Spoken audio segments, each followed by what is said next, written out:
Avverto che i processi verbali delle sedute numero 223 del 27 gennaio 2026 e 224 del 28 gennaio 2026 sono posti a disposizione degli onorevoli deputati che intendano prenderne visione e sono considerati approvati in assenza di osservazioni in contrario nella presente seduta. Comunico che l'onorevole Ferrara sarà in missione dal 9 al 12 febbraio 2026. L'Assemblea ne prende atto. Avverto che le comunicazioni di rito di cui all'articolo 83 del regolamento interno dell'Assemblea saranno riportate nell'allegato A al resoconto dell'odierna seduta.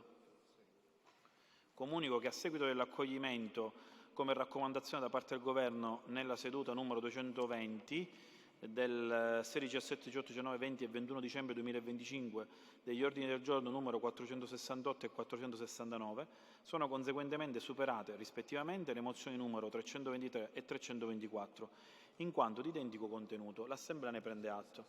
Bene colleghi, l'assessore è in aula, iniziamo subito la rubrica interrogazioni e interpellanze, attività produttive.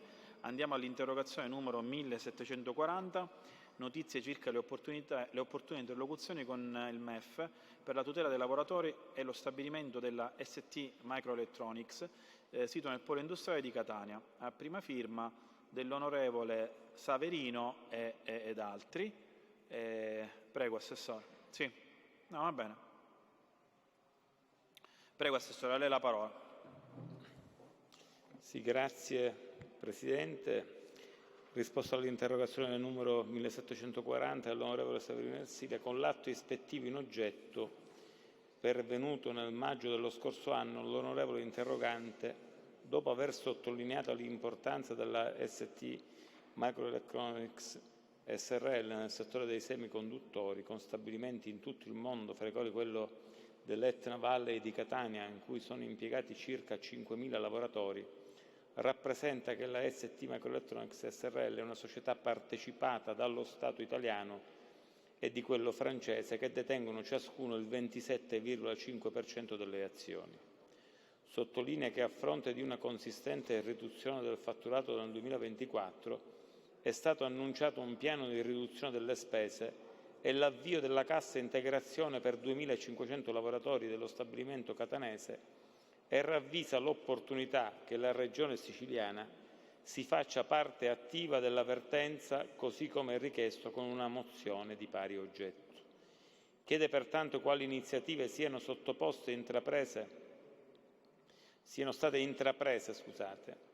in merito alla situazione di crisi in cui versa lo stabilimento della STM Microelectronics di Catania e se non si ritiene necessario avviare un'interlocuzione con il Ministero dell'Economia e delle Finanze del Governo nazionale a difesa dei livelli occupazionali e della produttività dello stabilimento.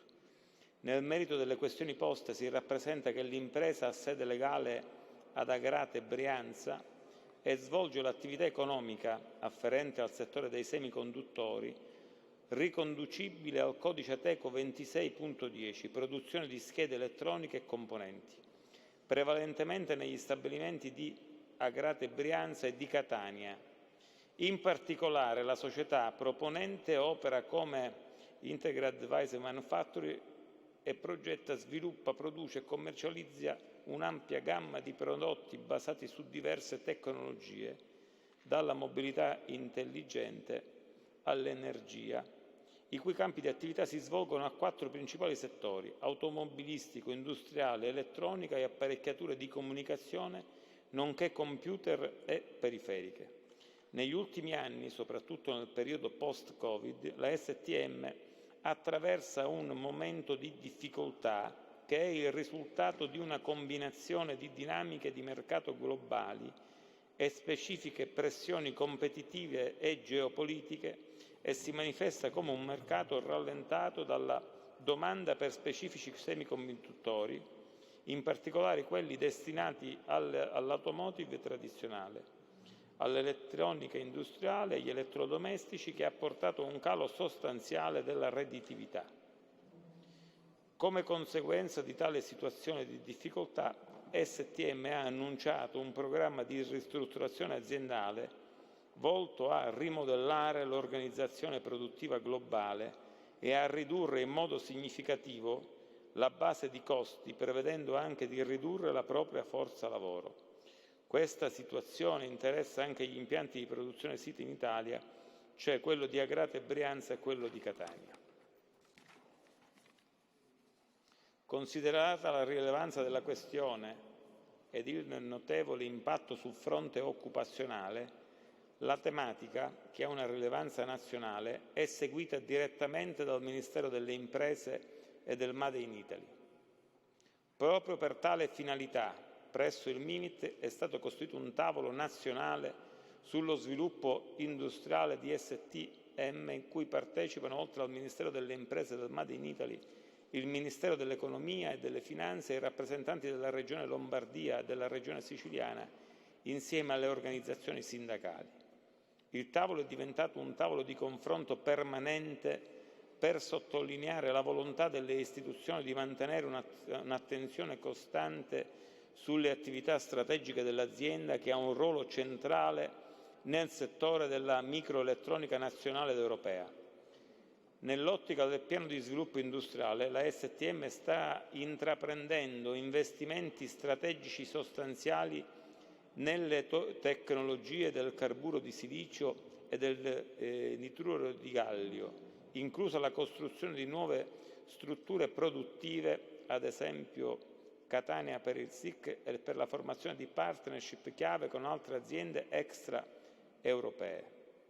Il carburo di silicio ed il nitruro di gallio sono posizionate come tecnologie di potenza prossima generazione, con un significativo potenziale di crescita a lungo termine in applicazioni critiche come veicoli elettrici, data center e sistemi di energia rinnovabile.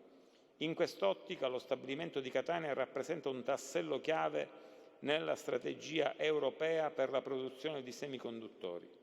L'azienda infatti ha in programma nuovi investimenti per trasformare il sito siciliano in uno dei poli industriali più avanzati del continente nel settore della microelettronica.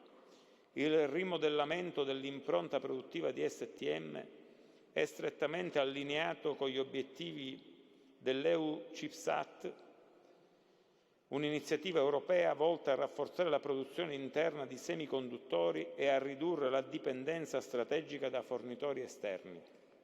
Gli investimenti in fabbriche per wafer di silicio da 300 mm e per SiC da 200 mm sono considerati strategici per la capacità produttiva europea.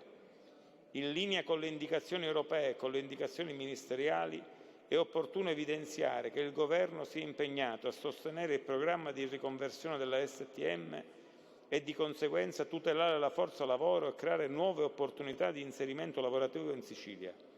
Pertanto, con la deliberazione numero 126 del 6 maggio 2025, avente ad oggetto Profer Sicilia 21-27, accordo di programma tra la Regione Siciliana, il MIMIT, l'Agenzia Nazionale per l'attrazione degli investimenti e lo sviluppo di imprese SpA in Italia e la società STM, finalizzata a consentire alla Regione Siciliana il cofinanziamento di programmi di investimento industriale mediante il ricorso allo strumento agevolativo dei contratti di sviluppo, la Giunta regionale ha approvato lo schema di accordo di programma finalizzato a consentire alla Regione Siciliana il cofinanziamento di programmi di investimento industriale mediante il ricorso allo strumento agevolativo dei contratti di sviluppo. L'accordo di programma permetterà di sostenere il cofinanziamento di un contratto di sviluppo consistente nell'ampliamento del sito produttivo di Catania mediante la costruzione di un aggiuntivo impianto integrato per la produzione di dispositivi di potenza in carburo di silicio denominato Campus SiC. L'investimento complessivo previsto è di circa 5 miliardi di euro, di cui la quota pubblica risulta composta da circa 2 miliardi di euro a valere sul Fondo per l'innovazione istituito presso il MIMIT e 300 milioni di euro a valere sul POFESR 21-27 priorità STEP. Il programma di sviluppo prevede un positivo impatto occupazionale, favorendo lo sviluppo e la crescita dell'occupazione qualificata e competente. In conseguenza della realizzazione del programma di sviluppo è prevista l'assunzione di complessive 2.966 unità nella regione siciliana, di cui 1.244 identificate come qualificate e competenti. Le risorse finanziarie per assicurare il cofinanziamento regionale sono state previste nell'ambito del programma FES Sicilia 21-27, azione 1.6.1, promozione degli investimenti per lo sviluppo e la fabbricazione delle tecnologie digitali, dell'innovazione, delle tecnologie Deep Touch, delle biotecnologie, giusta determinazione DGR del numero 239 dell'8 agosto 2025. Con la deliberazione numero 343 del 10 novembre 2025 della Giunta regionale sono state modificate le basi giuridiche dell'azione 1.6.i del POFES 21-27, scorporando la dotazione finanziaria di 300 milioni di euro per il finanziamento di contratti di sviluppo MIMIT coerenti con le finalità dell'azione, ivi compreso il contratto di sviluppo della STM e sui semiconduttori. Grazie Assessore. Onorevole, prego. Grazie Presidente, onorevoli colleghi, Assessore. Naturalmente sappiamo bene l'importanza dell'STM, sappiamo quanto sia utile dal punto di vista economico anche per quanto riguarda il nostro territorio, ma non solo. Purtroppo abbiamo seguito con la collega anche dei 5 Stelle, con la collega Adorno, abbiamo fatto diverse audizioni, siamo riusciti ad andare anche sul territorio proprio ad ascoltare non solo i lavoratori ma anche i sindacati per capire. Certo, siamo ancora qui, sono già passati, perché per esempio questa risale al 2020, la prima forse al 2023-2024, siamo ancora qui ad aspettare che si mettano in campo veramente azioni concrete. Ho visto che appunto oggi avevamo chiesto l'intervento della Regione anche per dialogare, visto che è una multinazionale in parte italiana e in parte francese, quindi avevamo chiesto anche di impegnare il Governo per capire anche con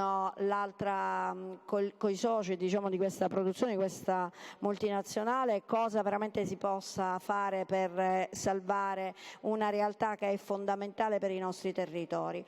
Quindi spero, Assessore, ha ascoltato, spero che veramente non siamo costretti a richiedere fra un po' ancora notizie, ma spero che queste che lei oggi ha dichiarato possano diventare veramente azioni concrete. Noi monitoriamo, quindi già glielo diciamo, saremo qui a continuare a seguire, perché qui veramente c'è il lavoro di tanta gente, ci sono tantissime famiglie dietro ed è importante che la Regione dia sostegno e che si impegni veramente. Grazie. Grazie onorevole, che si dichiara parzialmente favorevole, grazie. Ok, parzialmente soddisfatto.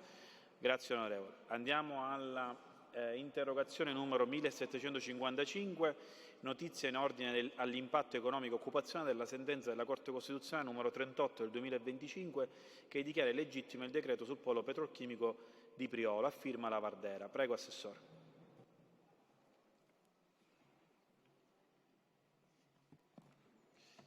Con l'atto ispettivo in oggetto pervenuto nello scorso mese di maggio, l'onorevole interrogante comunica di aver appreso dagli organi di stampa che la recente sentenza della Corte Costituzionale numero 38 del 2025 ha dichiarato illegittimo il decreto legge numero 2 del 2023, decreto Priolo, che autorizzava la prosecuzione dell'attività del polo per ulteriori 36 mesi, mettendo a rischio i posti di lavoro con riflessi economici e sociali gravissimi.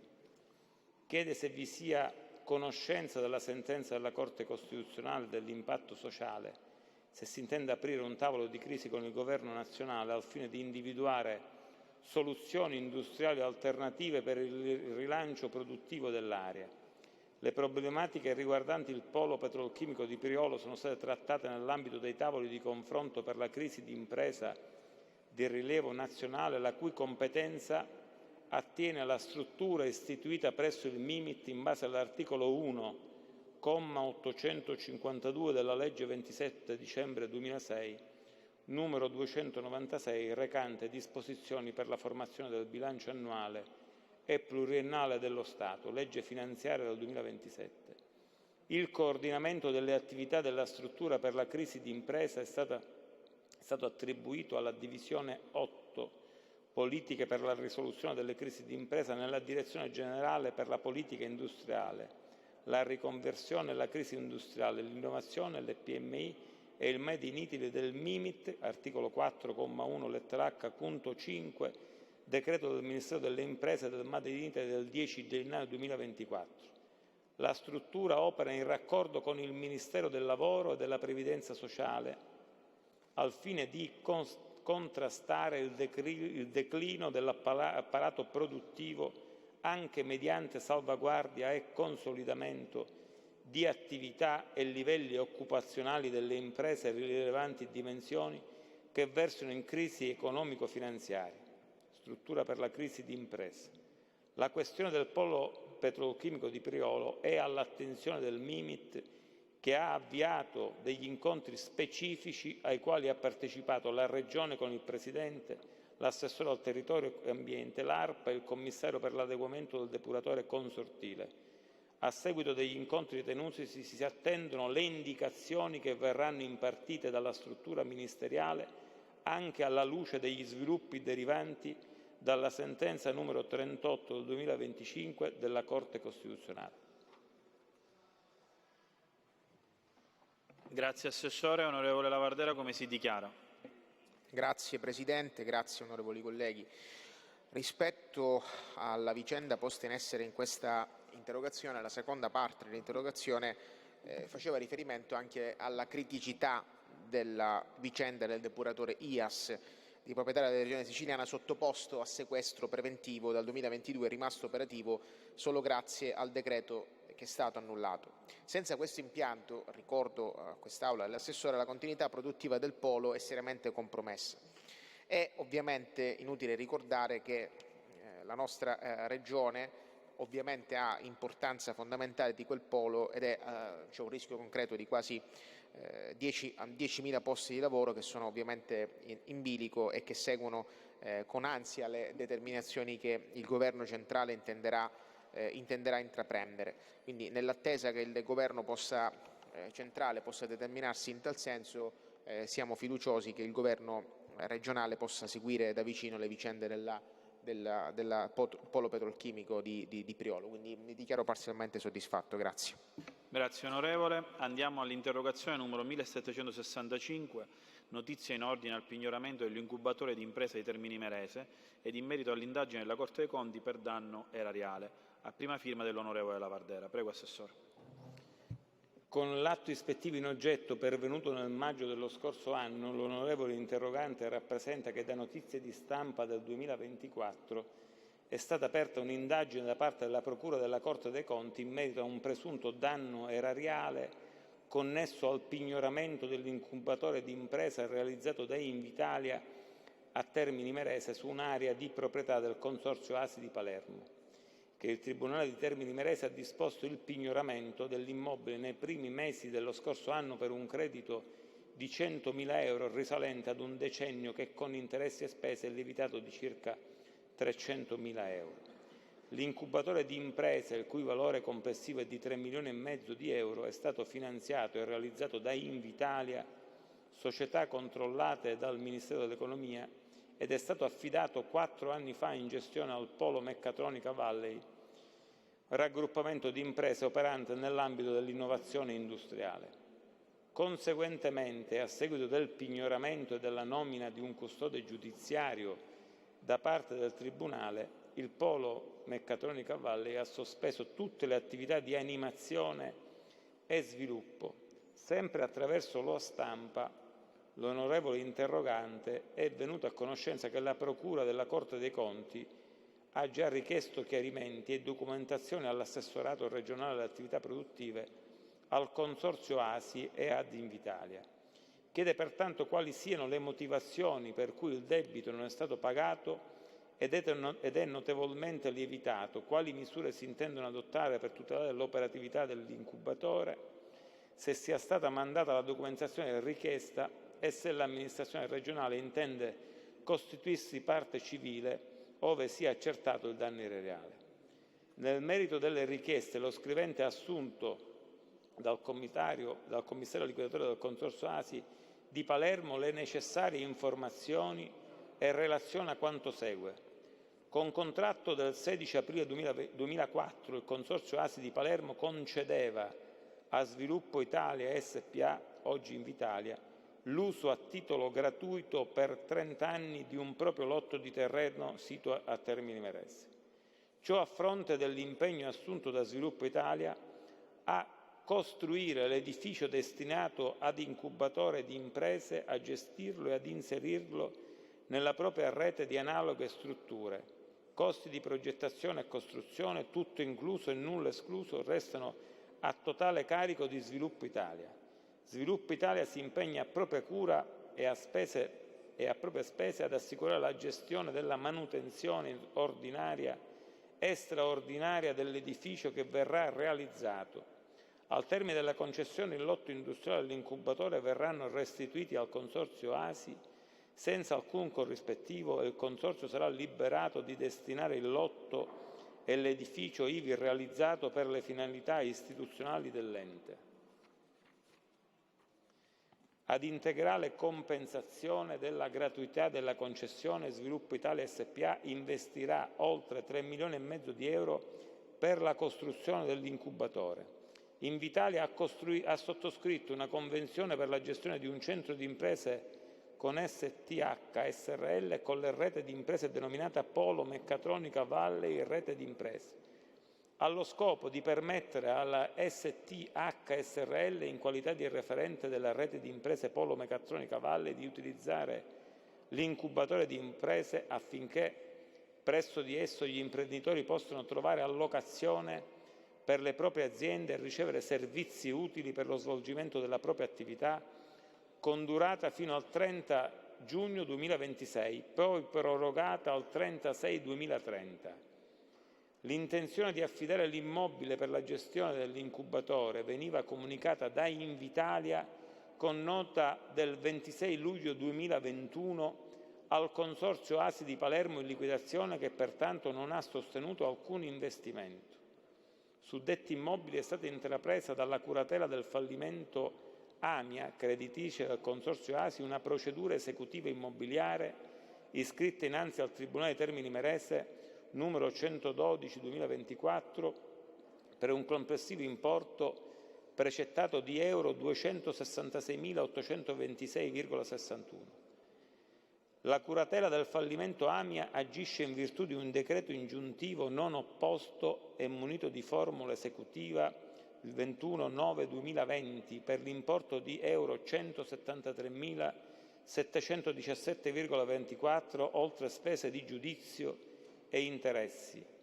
Con atto di intervento del terzo del 15 novembre 2024 si insinuava nella procedura Unicredit SpA, creditrice anch'essa del Consorzio ASI di Palermo, per un importo di 1.136.440,62. Nell'ambito della procedura esecutiva, il giudice aveva fissato il termine di scadenza per la stima dell'immobile al 30 aprile 2025, con udienza fissata per il 5 giugno 2025, ma l'esperto chiedeva una proroga per la consegna della consulenza tecnica al 30 giugno 2025.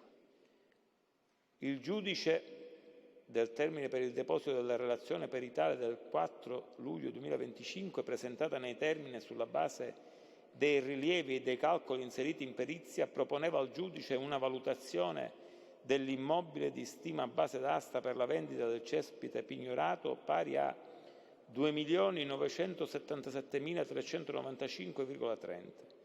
All'udienza del 10 settembre 2025 il giudice, sentite le parti ed esaminati gli atti del fascicolo, pone allo Stato la totalità degli oneri derivanti dalla manutenzione ordinaria e straordinaria del complesso pignorato in capo alla rete di imprese denominata Polo Meccatronica Valley.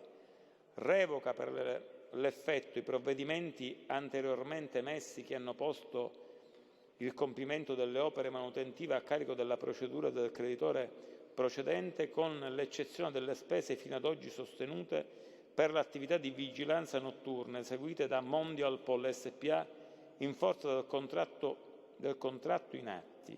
Dispone che la rete di imprese denominata Polo Meccatronica Valley allo Stato non sia tenuta al versamento dell'indennità di occupazione determinata nella relazione peritale. Riserva l'eventuale modifica senza efficacia retroattiva delle disposizioni di cui sopra, previa istanza e discussione tra le parti. Onera gli attuali occupanti i locali formanti parte del compendio stagito in forza di contratto di locazione o comodato d'uso con la rete d'impresa al versamento di tutti i canoni nelle more maturati e maturandi, così come previsto nei relativi accordi.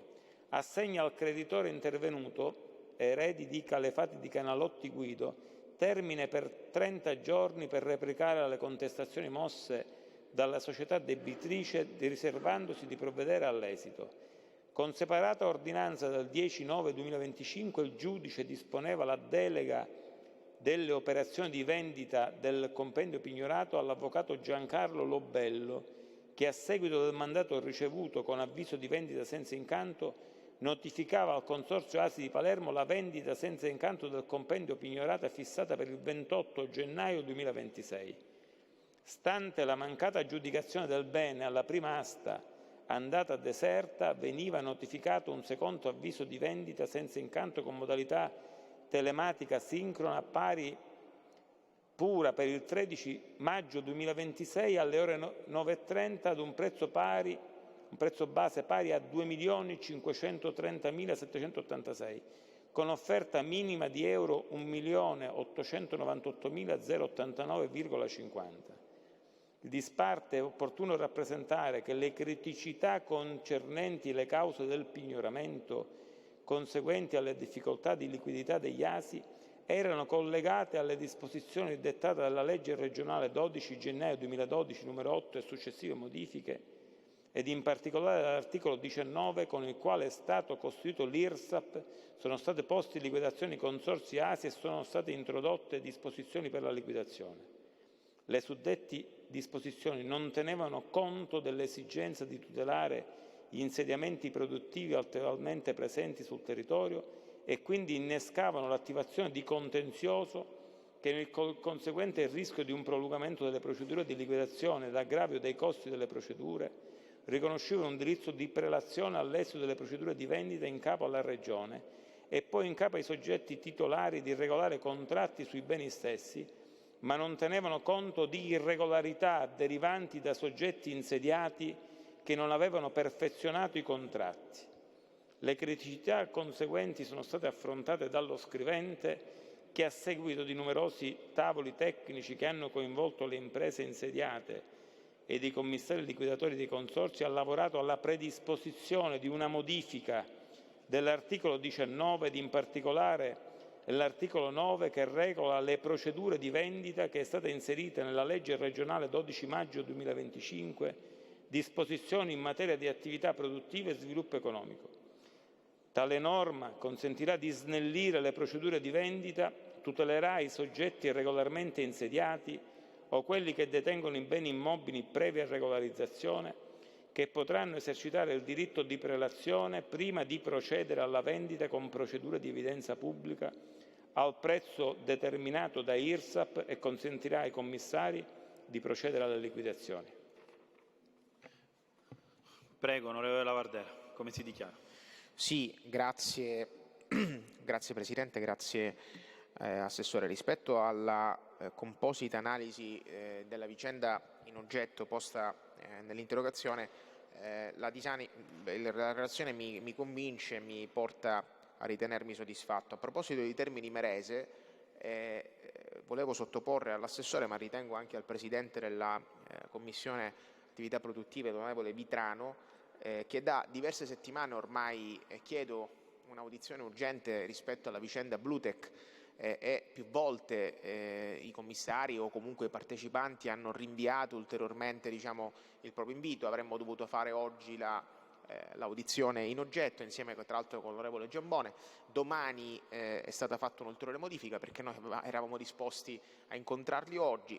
Pare che la prossima settimana si degneranno di relazionare alla terza commissione competente sulla vicenda di Blutech. Credo, Assessore, che questa interrogazione che ho posto in essere già la richiesta di audizione, l'8, ma in modo particolare l'interrogazione che ho presentato già il 21/11 del 2025 apra degli scenari assolutamente degni di attenzione, perché le ricordo, ma lo saprà benissimo, Assessore, che nel maggio 2024 i commissari straordinari dell'ex Blutech hanno firmato il contratto di cessione dello stabilimento ex Fiat di Termini Imerese e la Pelligra Italia Holding, con impegno di riassumere circa 350 lavoratori ex Blutech e avviare un piano di riqualificazione industriale e logistico dell'area.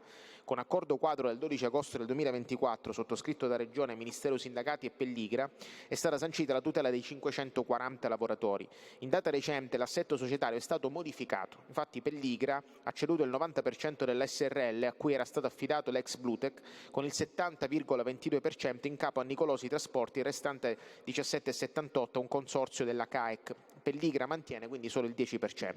Tale cambiamento societario non pare essere stato accompagnato da un piano industriale realmente avviato. Secondo fonti sindacali non sarebbero state avviate nemmeno le ristrutturazioni e le produzioni né attività concrete, cioè lì quel capannone oggi basterebbe andare per evidentemente comprendere cosa è accaduto.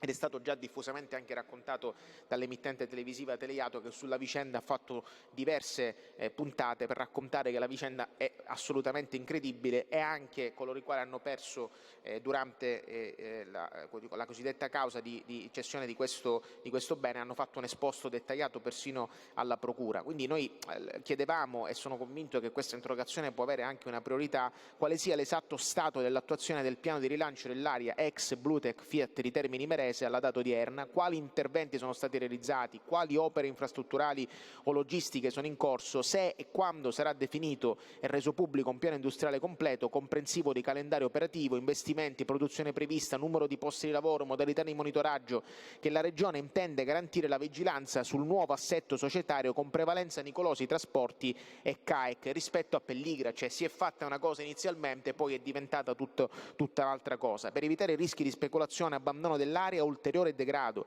se risulta un progetto effettivo utilizzato dal Comune, dal sito come polo industriale e logistico, oppure l'allocazione principale sarà solo ai fini immobiliari o di magazzino, perché quello che sta accadendo è questo, e cosa ciò significa per il futuro occupazionale e produttivo del territorio. So che questa interrogazione non era nell'ordine del giorno, siccome parliamo di Termini Imerese, siccome più volte ho richiesto di essere audito in commissione competente sul territorio e più volte ho visto le sue dichiarazioni sul tema di Blutech, sarebbe interessante, qualora lei lo ritenesse opportuno, nonostante non è all'ordine del giorno, prendere in mano la situazione di Termini Imerese, perché quello che sta accadendo attorno a questo mondo, il mondo Pelligra, che inizialmente si aggiudica una roba, poi diventa qualche altra cosa, oggettivamente meriterebbe un invio degli ispettori da parte del suo stesso assessorato, perché ricordiamo che quel polo strategico che è Termini Imerese meritava una visione occupazionale importante, che in questo momento onestamente non riesco a capire qual è il piano, qual è il progetto. C'è una struttura abbandonata, i cavi di rame che fondamentalmente non ci sono più. È una vicenda oggettivamente seria, sulla quale mi auguro e spero che il suo assessorato possa sovrintendere. Grazie onorevole Lavardera, che si dichiara come soddisfatto. Sì, soddisfatto rispetto all'interrogazione in essere. Poi ho posto l'altra questione e ho visto che l'assessore vuole intervenire, magari sarebbe cosa buona e giusta. Andiamo all'interrogazione, no, assessore, andiamo avanti perché risponde alla prossima interrogazione, così si aggancia. Andiamo avanti con le interrogazioni e risponde agganciando. E si dico, appena le do la parola, dà un minimo d'escursus sulla precedente domanda, così almeno andiamo avanti. Andiamo all'interrogazione 1768, chiarimenti in ordine al protocollo d'intesa per la riconversione industriale di Eni Versale verso la tecnologia e la transizione green del territorio siciliano. Prima firma dell'onorevole Giambone ed altri. Prego, Assessore. Con l'atto ispettivo in oggetto pervenuto nel maggio dello scorso anno, l'onorevole interrogante rappresenta che nel marzo è stato sottoscritto al Ministero delle Imprese del Made in Italy, della Regione Lombardia e delle organizzazioni sindacali CISL, FEMCA, CISL, Wiltec, WIL, UGL, CISL, il protocollo d'intesa sulla riconversione industriale di Eni Versalis verso la tecnologia e la transizione green. Il piano di trasformazione prevede la ristrutturazione della chimica di base e lo sviluppo di nuove piattaforme sostenibili per la chimica circolare, bio e specializzata, e che il protocollo è stato sottoscritto anche dalla Regione Siciliana con un addendum richiesto dalla medesima Regione, nel quale si specifica anche che la Regione Sicilia e gli investimenti previsti saranno complessivamente superiori ai 900 milioni di euro, di cui 800 per la bioraffineria e 100 per la piattaforma circolarità. A seguito della sottoscrizione da parte della Regione Siciliana del protocollo di intesa del 10 marzo 2025, già sottoscritto dal Mimit, dalla Regione Lombardia e dalle sigle sindacali con Eni Versalis per la riconversione industriale che interessa anche i siti di Priolo e Ragusa, il Mimit monitora costantemente gli impegni assunti dall'azienda al fine di garantire la continuità produttiva ed occupazionale dell'indotto. A tal proposito, già nel mese di maggio 2025 è stato convocato presso il Mimit un tavolo di confronto presieduto dal Ministro Urso, cui hanno partecipato i rappresentanti sindacali, i rappresentanti dell'azienda e tutti gli altri soggetti interessati al piano di riconversione. L'attuazione del protocollo di intesa rientra nell'ambito dei tavoli di confronto per la crisi di impresa di rilievo nazionale, la cui competenza attiene alla struttura appositamente istituita presso il Mimit, alle cui determinazioni questo assessorato si atterrà. Grazie Assessore. Onorevole Giambona. Grazie Presidente, ho ascoltato con attenzione la risposta alla mia interrogazione da parte dell'assessore alle attività produttive, per la quale devo dire ritenermi soddisfatto. Devo dire però questa mia soddisfazione è anche dettata dalle novità che a questo punto sono io a comunicare all'Assemblea e a lei Assessore, che proprio sono della data odierna. Ma andiamo indietro. Nella mia interrogazione, che è datata aprile 2025, rappresentavo quelle che erano le esigenze di chiarimento in ordine al protocollo di intesa sottoscritto precedentemente, avente l'obiettivo appunto di procedere ad una riqualificazione dei nostri siti, nello specifico stiamo parlando di Eni Versalis e dello stabilimento di Priolo, che prevedeva e prevede una transizione green con un investimento che addirittura è di oltre 900 milioni di euro. Ebbene, a fronte di questo protocollo d'intesa e anche a seguito di quelle che sono state le interlocuzioni con il Mimit, con l'assessorato competente, fino fondamentalmente a ieri nulla si sapeva. Tra l'altro la nostra interrogazione prende anche a cuore quelle che sono le istanze delle organizzazioni sindacali, da sempre impegnate per la tutela dei livelli occupazionali. Si parla di centinaia di addetti diretti e dell'indotto.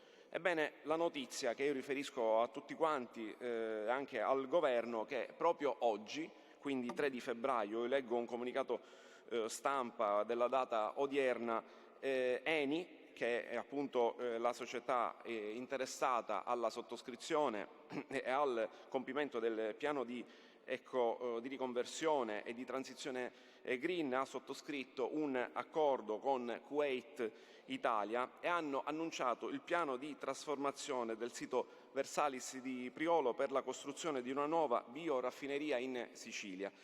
Il piano, dice sempre questa nota di oggi, ha ottenuto l'approvazione del CDA di Eni e di Kuwait e a seguito dell'offerta vincolante presentata appunto da Kuwait. La bioraffineria di Priolo avrà una capacità di 500.000 tonnellate. Ebbene, questa è una buona notizia che evidenzia quella che è una partnership strategica appunto attraverso questi 2 player importanti che manterranno quelli che sono i livelli occupazionali, ma anche un importante investimento su questo asset così importante per la nostra regione. Quindi io mi ritengo soddisfatto in tal senso rispetto all'interessamento del Governo, ma anche in ordine a quelle che sono state le ultime vicissitudini che fondamentalmente propendono nel farci comprendere che questa vertenza va a concludersi con una certezza dal punto di vista dell'investimento e dell'occupazione. Grazie. Grazie onorevole Giambona. Andiamo all'interrogazione numero 1808, iniziative per tutelare e preservare le botteghe storiche presenti nel territorio siciliano, con particolare riferimento a quelle operanti nel catanese, a prima firma dell'onorevole Saverino ed altri. Prego Assessore.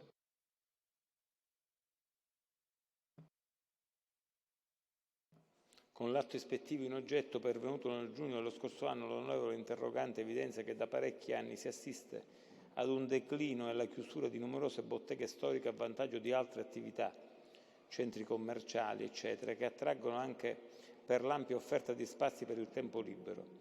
Aggiunge che a questi luoghi di consumo negli ultimi anni si è aggiunto anche il commercio online che rende quasi superflua la bottega fisica ed ancora di più le botteghe storiche che rappresentano un patrimonio culturale, identitario ed economico di straordinario valore per la Sicilia, anche per rendere vive le tradizioni tramandate nel tempo, e sottolinea l'evidenza della criticità a Catania. Rappresenta che per salvaguardare queste realtà molte regioni italiane si sono attivate ed altre si stanno attivando con alcune iniziative, tra le quali l'istituzione dei registri ufficiali delle botteghe storiche, prevedendo anche agevolazioni fiscali, sostegni per la digitalizzazione, incentivi per la continuità aziendale e azioni di promozione turistica e promuovendo progetti per la loro valorizzazione. Chiede pertanto se il Governo intende adottare soluzioni efficaci per salvaguardare e preservare le cosiddette botteghe storiche presenti nel territorio siciliano, con particolare riferimento a quelle operanti nel catanese, se si intendono adottare iniziative, misure, provvedimenti e strumenti finalizzati a favorire la tutela, il sostegno e la promozione delle botteghe storiche anche mediante contributi regionali, agevolazioni fiscali, incentivi per il passaggio generazionale e l'innovazione ed infine se si intendono adottare progetti finalizzati a rafforzare il tessuto commerciale di prossimità e integrare il turismo con le attività produttive locali, adeguandolo alle specificità territoriali e socio-economiche del territorio siciliano. Si premette che con la legge 14 agosto del 2008, numero 3, è stato normato il settore relativo al recupero e al riconoscimento della valenza storica dei mercati sulle aree pubbliche, perseguendo la valorizzazione e la promozione dei mercati storici e del commercio ad essi collegato attraverso il riconoscimento del loro valore storico, artistico e architettonico e ambientale, in considerazione del fatto che essi rappresentano una risorsa preziosa anche sotto il profilo dell'attività turistica, in quanto testimonianza della storia, dell'arte, della cultura locale e della tradizione imprenditoriale e mercatale locale. A livello nazionale, su proposta del Presidente del Consiglio dei Ministri e del Ministro per la Pubblica Amministrazione, del Ministro delle Imprese e Made in Italy, del Ministro del Turismo, del Ministro della Cultura, del Ministro dell'Economia e Finanza, di concerto con il Ministero dell'Interno, è stato emanato il decreto legislativo numero 219, entrato in vigore il 31 gennaio 2025, a tutela della qualità del commercio, nonché per il contrasto alla desertificazione commerciale, anche con la costituzione di albi delle attività commerciali e artigianali di pregio e a tutela delle aree di rilevante interesse commerciale. Tale decreto ha istituito l'Albo nazionale delle attività commerciali, delle botteghe artigiane e degli esercizi pubblici caratterizzati da rilevanza storico-culturale o commerciale, le cui disposizioni si applicano alle regioni a statuto speciale e alle province autonome di Trento e di Bolzano, compatibilmente con i rispettivi statuti e con le relative norme di attuazione. Tale provvedimento è stato adottato in attuazione dell'articolo 27,1 della legge 5 agosto 2022 numero 118 e definisce misure uniformi per la tutela e la valorizzazione dei luoghi storici del commercio e delle botteghe artigiane su tutto il territorio nazionale. Fermo restando il riconoscimento della valenza storica dei mercati sulle aree pubbliche, è intendimento di questo assessorato individuare le necessarie iniziative quali coinvolgimento dei comuni e degli uffici territoriali del Ministero della Cultura e dello Sviluppo Economico, nonché il coinvolgimento delle Camere di Commercio, Industria, Artigianato e Agricoltura per l'individuazione delle botteghe e delle attività storiche attraverso criteri di continuità merceologica e specialità e relativo censimento anche attraverso organizzazioni di categorie.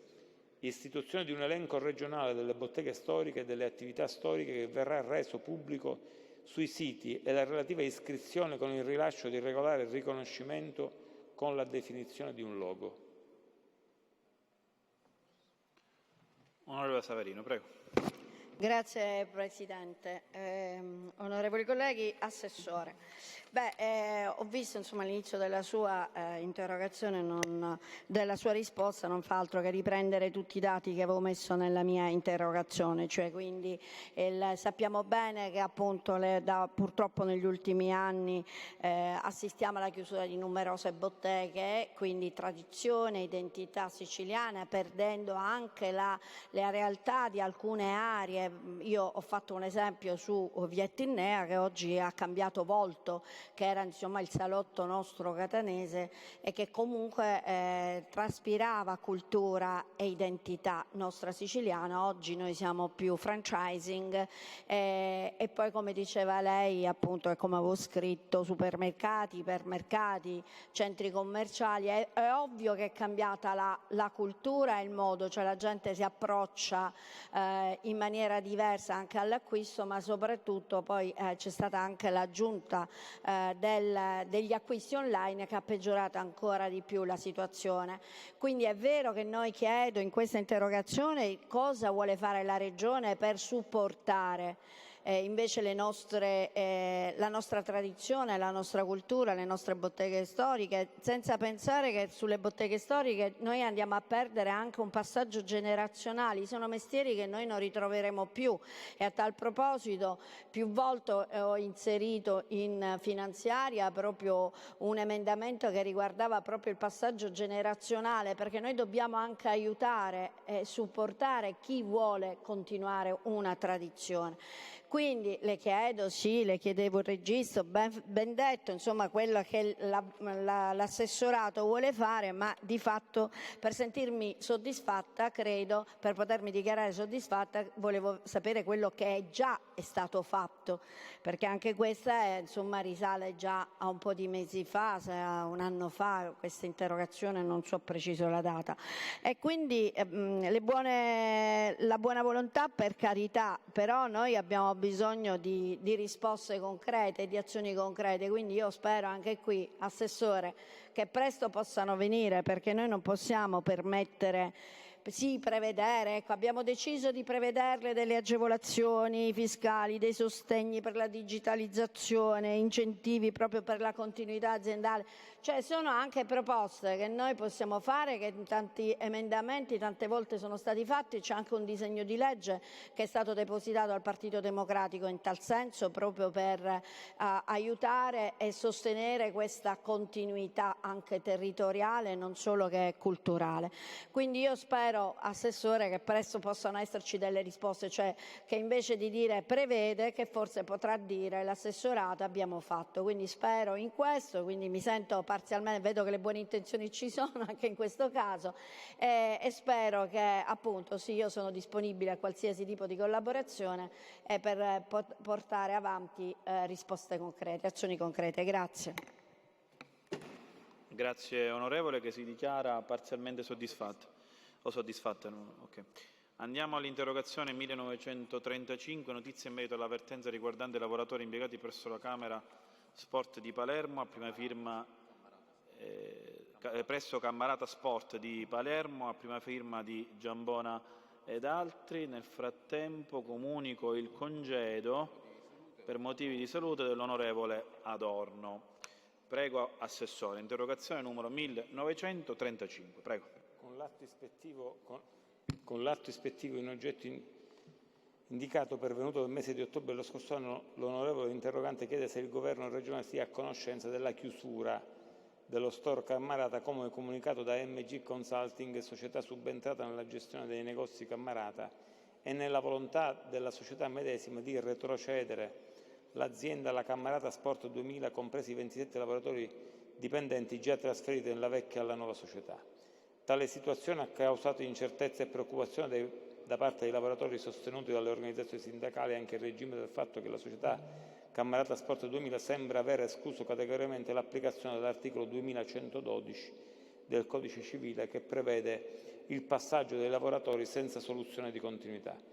Nel merito si rappresenta che presso gli uffici dell'assessorato alle attività produttive non è pervenuta alcuna richiesta formale né da parte delle aziende coinvolte, né da parte delle organizzazioni sindacali o di altri soggetti istituzionali tali da consentire l'attivazione di iniziative amministrative o di specifiche interlocuzioni sulla vertenza riguardante i lavoratori impiegati presso Camera Trasporto di Palermo. Si rappresenta altresì che la materia interessa prioritariamente l'assessorato regionale della famiglia, politiche sociali e del lavoro, ancorché la trattazione di analoghe fattispecie sia stata anche assegnata a questo assessorato, che è stato sempre investito delle problematiche concernenti la salvaguardia delle attività produttive e dei lavoratori impiegati. Pertanto si rappresenta la disponibilità per gli aspetti di competenza a trattare la questione dei lavoratori unitamente agli altri rami di amministrazione competente per materia. Grazie Assessore. Onorevole Giambona, come si dichiara? Prego. Grazie Presidente, onorevoli colleghi, Assessore. Allora, io intanto ho compreso che questa interrogazione per certi versi è a cavallo nelle competenze dell'assessorato all'attività produttiva e dell'assessorato al lavoro. Detto questo, io senza voler far polemica con l'assessore alle attività produttive, che del resto definisco come un buon musicista di una orchestra per così dire stonata, governo intendo, ecco, voglio rappresentare come in linea di massima fondamentalmente anche sui tempi con cui si affrontano le interrogazioni parlamentari ci sarebbe da fare una bella riflessione, perché questa interrogazione è stata presentata ben 8 mesi fa e io naturalmente a quelle che sono le parole dell'assessore che oggi qui si mostra disponibile, devo aggiungere però con estremo rammarico che la disponibilità vale fino a un certo punto, perché noi abbiamo perso 50 posti di lavoro fondamentalmente in questa importante attività storica della provincia palermitana, e questo ci fa comprendere come il più delle volte i tempi della politica non siano compatibili con i tempi della nostra economia, della società, che va sempre più veloce. Qui non c'erano solamente 50 posti di lavoro, ma c'erano le storie, le esperienze, la dignità dei lavoratori che magari adesso dovranno trovare lavoro in altri luoghi, addirittura fuori dalla regione siciliana. Ecco perché io ritengo, ma senza veramente voler fare polemica, che su determinati temi ci sia necessità di un maggiore e migliore e più tempestivo raccordo rispetto a quelle che sono le istanze che portano avanti i colleghi parlamentari. Non è ammissibile che bisogna attendere mesi e mesi, in alcuni casi addirittura anni, per ottenere una risposta, e parlo in generale di tutti quelli che sono gli atti ispettivi presentati dal sottoscritto e dai colleghi parlamentari. Ma al riguardo, proprio nell'obiettivo di voler anche trattare dei temi che sono cogenti e sui quali non è più rinviabile ulteriormente la trattazione, anche perché parliamo di padri e madri di famiglia che devono sbarcare il lunario, io credo che anche oggi, per esempio, sarebbe utile sapere le notizie da parte dell'assessore alle attività produttive rispetto a una questione che ha affrontato lei e gliene do merito, e abbiamo affrontato pure noi, colleghi parlamentari, che riguarda i lavoratori Almaviva. Oltre 400 lavoratori che ancora ad oggi attendono una risposta. Ricordo a me stesso come durante la finanziaria abbiamo fatto un incontro proprio in questo palazzo con l'obiettivo parzialmente raggiunto intanto di tenere alta l'attenzione su questa vertenza.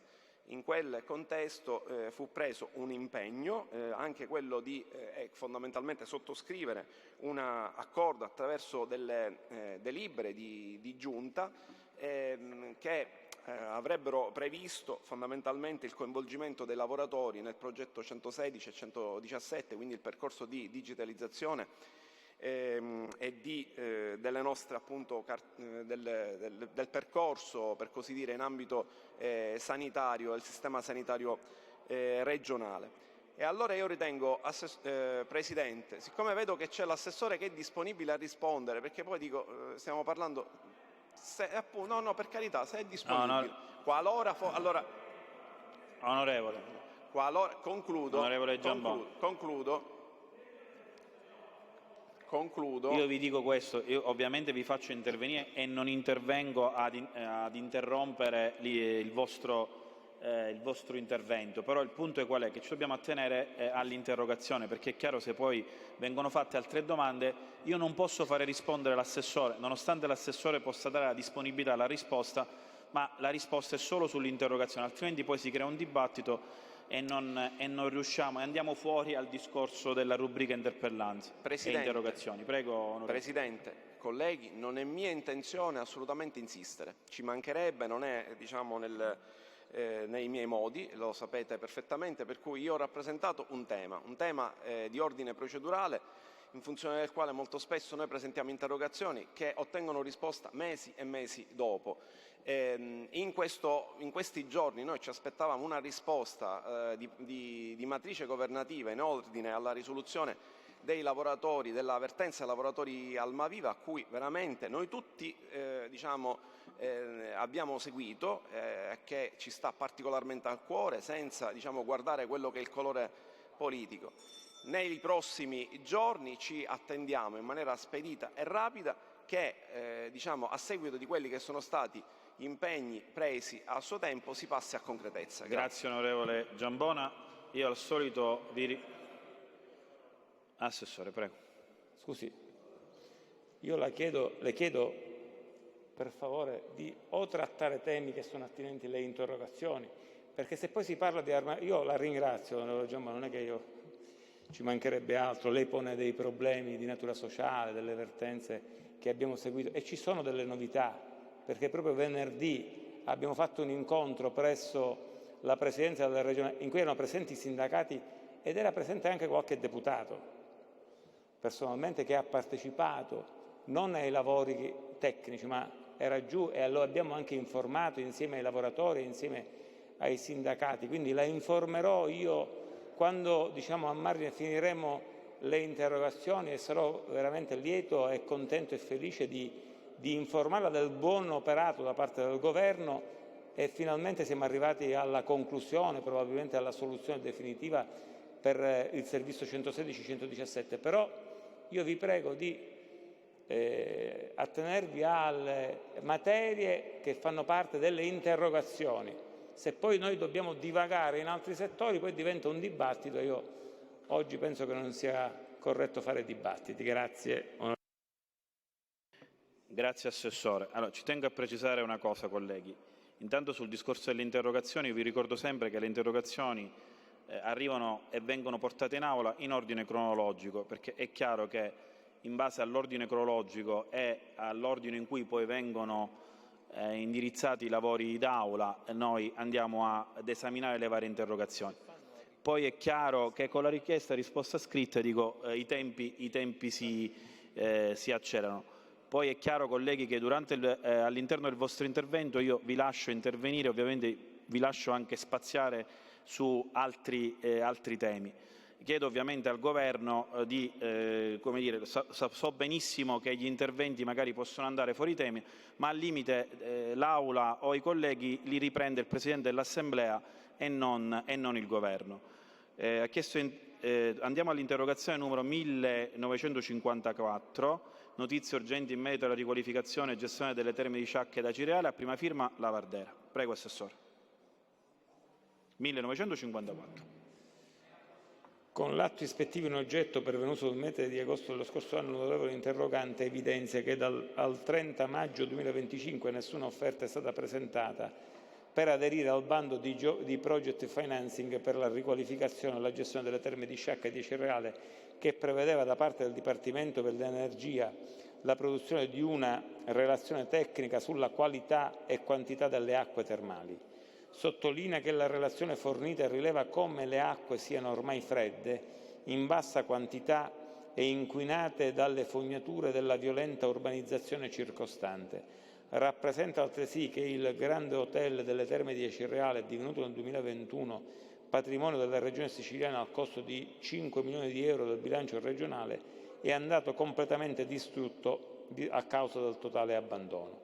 Chiede pertanto quali immediati e concreti provvedimenti si intendano attuare al fine di dare piena attuazione al ritorno alla produttività del patrimonio termale di proprietà della Regione Siciliana e se per le terme di Cireale si intende avviare una campagna di ricerca di nuove risorse minerarie ed un progetto di totale recupero del patrimonio edilizio e storico, includendo anche il Grande Hotel delle Terme, finalizzato alla predisposizione di un nuovo bando più attrattivo per gli investitori.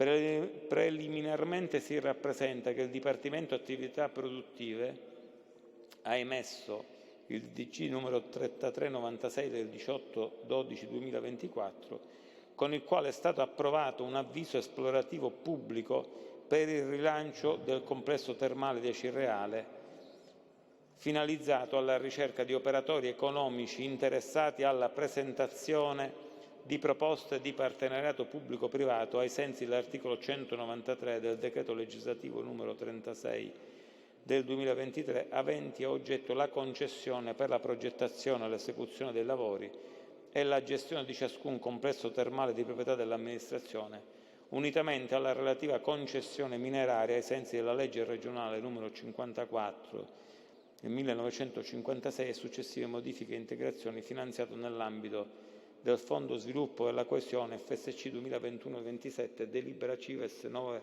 luglio 2024 numero 41, per un importo di euro 40 milioni.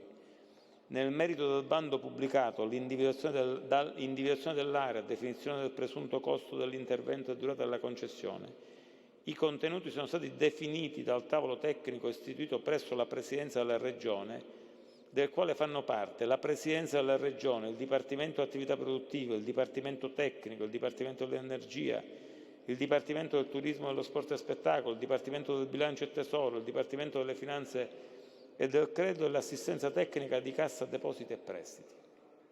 Per quanto attiene all'avviso pubblicato nel dicembre 2024, si rappresenta che alla data del 30 settembre 2025 è stato accertato che non sono pervenute proposte di partenariato pubblico-privato, tuttavia dall'esame degli accessi al portale Tuttogare è emerso che sono stati effettuati numerosi sopralluoghi che dimostrano che non è venuto meno l'interesse pubblico per la riqualificazione del predetto complesso. Pertanto si è proceduto alla redazione di un nuovo avviso pubblico, limitatamente al complesso termale di Sciacca, che conteneva le sopravvenute novità normative del Codice dei contratti, con la modifica delle modalità di determinazione del contributo a carico dell'operatore economico privato, nonché le osservazioni pervenute dal mercato nel precedente periodo di pubblicazione. Il Dipartimento Attività Produttive, con DDG numero 3050 del 5 novembre 2025, ha approvato il nuovo avviso pubblico esplorativo per la ricerca di operatori economici interessati alla presentazione di proposte di partenariato pubblico-privato, aventi a oggetto la concessione per la progettazione, l'esecuzione dei lavori e la gestione di un complesso termale sito in Sciacca, pubblicato sulla piattaforma Tuttogare in data 7 novembre 2025. Le proposte degli operatori economici interessati dovranno pervenire entro il 27 febbraio del 2026. Relativamente al complesso Terme di Acireale, il tavolo tecnico istituito presso la Presidenza della Regione Siciliana, prima di pubblicare un nuovo avviso pubblico, ha ritenuto necessario ridefinire la qualificazione, caratterizzazione ed efficientamento della risorsa termale. Pertanto il Dipartimento regionale dell'Energia, Distretto Minerario di Palermo, nel luglio dello scorso anno ha rappresentato al Dipartimento delle Attività Produttive la necessità di realizzare un nuovo pozzo di captazione di fluido termale presente nel sottosuolo, nell'area archeologica di Santa Venera al Pozzo, nel comune di Acicatena, all'interno del compendio produttivo delle Terme di Acireale. Tale previsione è finalizzata alla pubblicazione di un nuovo avviso pubblico esplorativo per la ricerca di operatori economici interessati alla presentazione di proposte di partenariato pubblico aventi a oggetto la concessione per la progettazione, l'esecuzione dei lavori e la gestione del complesso termale di Acireale.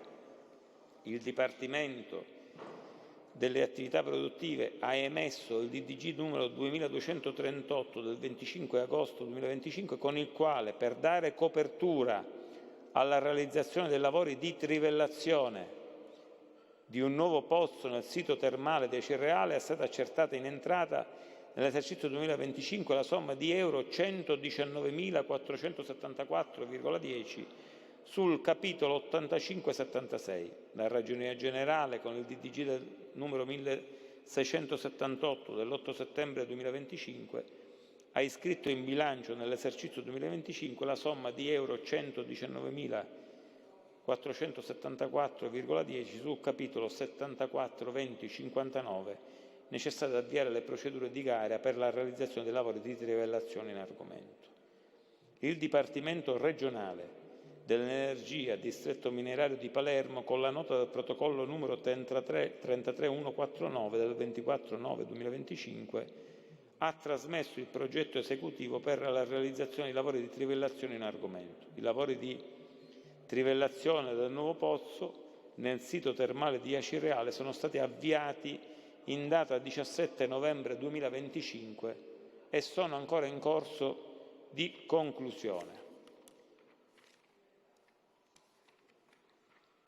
Nell'ambito della collaborazione tra pubbliche amministrazioni, il Dipartimento delle Attività Produttive ha conferito l'incarico di consulenza al Laboratorio di Analisi Microbiologiche e Chimiche delle Acque, AMCA, del Dipartimento di Scienze Chimiche, Biologiche, Farmaceutiche ed Ambientali, Università degli Studi di Messina, per lo studio preliminare analitico, chimico e microbiologico della acqua naturale termale delle storiche terme dei Cereali da captare nell'area archeologica Santa Venera al pozzo nel comune di Acicatena, nonché di eseguire il campionamento e le analisi delle acque comunemente emunte del nuovo pozzo. In data 15 gennaio ultimo scorso, ultimata la fase di escavazione del nuovo pozzo, i rappresentanti del predetto laboratorio di analisi hanno effettuato un primo campionamento delle acque. A seguito di ulteriore campionamento da ripetersi a breve saranno resi i risultati. In ordine alle intenzioni sulla destinazione e valorizzazione della struttura dell'Hotel Excelsior e del centro polifunzionale posti nelle vicinanze del sito termale di Acireale, si rappresenta che gli stessi immobili appartengono al patrimonio regionale e pertanto la loro gestione è di competenza del Dipartimento regionale delle Finanze e del Credito e non dell'assessorato attività produttive. Si è pertanto acquisito il contributo del Dipartimento Finanze, che ha relazionato oggi quanto segue. Al fine di perseguire la realizzazione di un piano di interventi per il recupero e il rilancio dei complessi termali di Acireale e di Sciacca, sono stati destinati 90 milioni di euro del Fondo Sviluppo e Coesione 2021-27 FSC, e per essi è stato considerato prioritario il rientro nella piena proprietà della Regione Siciliana degli immobili concessi alla società Terme di Acireale SpA a titolo di usufrutto trentennale in seno all'atto costitutivo della medesima società, ridotto in proporzione ai 19 anni già trascorsi. La società Terme Acireale SpA, costituita in data 21/12/2005, nasce in esecuzione della legge regionale 10/1999, che ha previsto la trasformazione in società per azioni dell'azienda autonoma delle Terme Acireali, con il conseguente conferimento da parte dell'azienda Terme del proprio patrimonio aziendale e il conferimento da parte della Regione Siciliana del diritto di usufrutto per la durata di anni 30 sui beni già dati in uso all'azienda Terme. Al fine della stima di tali conferimenti, il Tribunale di Catania ha mandato al professor Angelo Raciti di redigere una perizia di stima dell'azienda autonoma delle Terme di Acireale ai sensi dell'articolo 2343 alla data del 31 agosto 2025. Tale perizia è diventata la base per la valutazione dei beni e dei diritti reali esistenti. Il Dipartimento Finanza e Credito, con nota 27428 del 24, ha chiesto al Dipartimento regionale tecnico di elaborare una relazione di aggiornamento del parere di congruità del valore economico del diritto di usufrutto dei seguenti beni concessi in usufrutto alla società Terme di Acireale per procedere all'operazione di estinzione anticipata dell'usufrutto. I beni immobili oggetto di calcolo di aggiornamento del valore economico che sono rientrati nella piena proprietà della Regione Siciliana con atto notarile repertorio 57239 del 17/12/2024, trasferimento diritti immobiliari, sono i seguenti.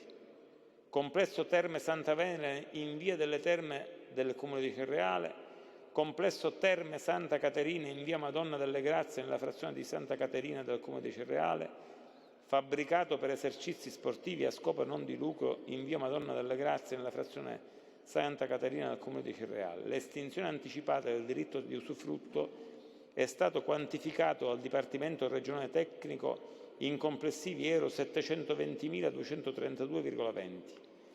Specificatamente all'interno del complesso Terme Santa Venera si trova un edificio a destinazione alberghiera denominato Hotel delle Terme, sito in via Alcide De Gasperi 29, una struttura con 92 camere disponibili e non dotato di 200 stanze e 400 posti letti, come indicato erroneamente nell'interrogazione parlamentare di che trattasi. Giova osservare che nel suddetto aggiornamento del parere di congruità il valore economico attribuito all'Hotel delle Terme per l'estinzione anticipata del diritto di usufrutto è pari a 0, mentre la valutazione dell'usufrutto del suddetto bene, calcolato il 21/12/2025, è pari a 1.804.180,77. Grazie Assessore. Onorevole Lavardera, come si dichiara? Sì, Presidente. In tutta questa relazione copiosa di più e più pagine resta un dato che è un fatto non solo squisitamente politico, ma fattuale.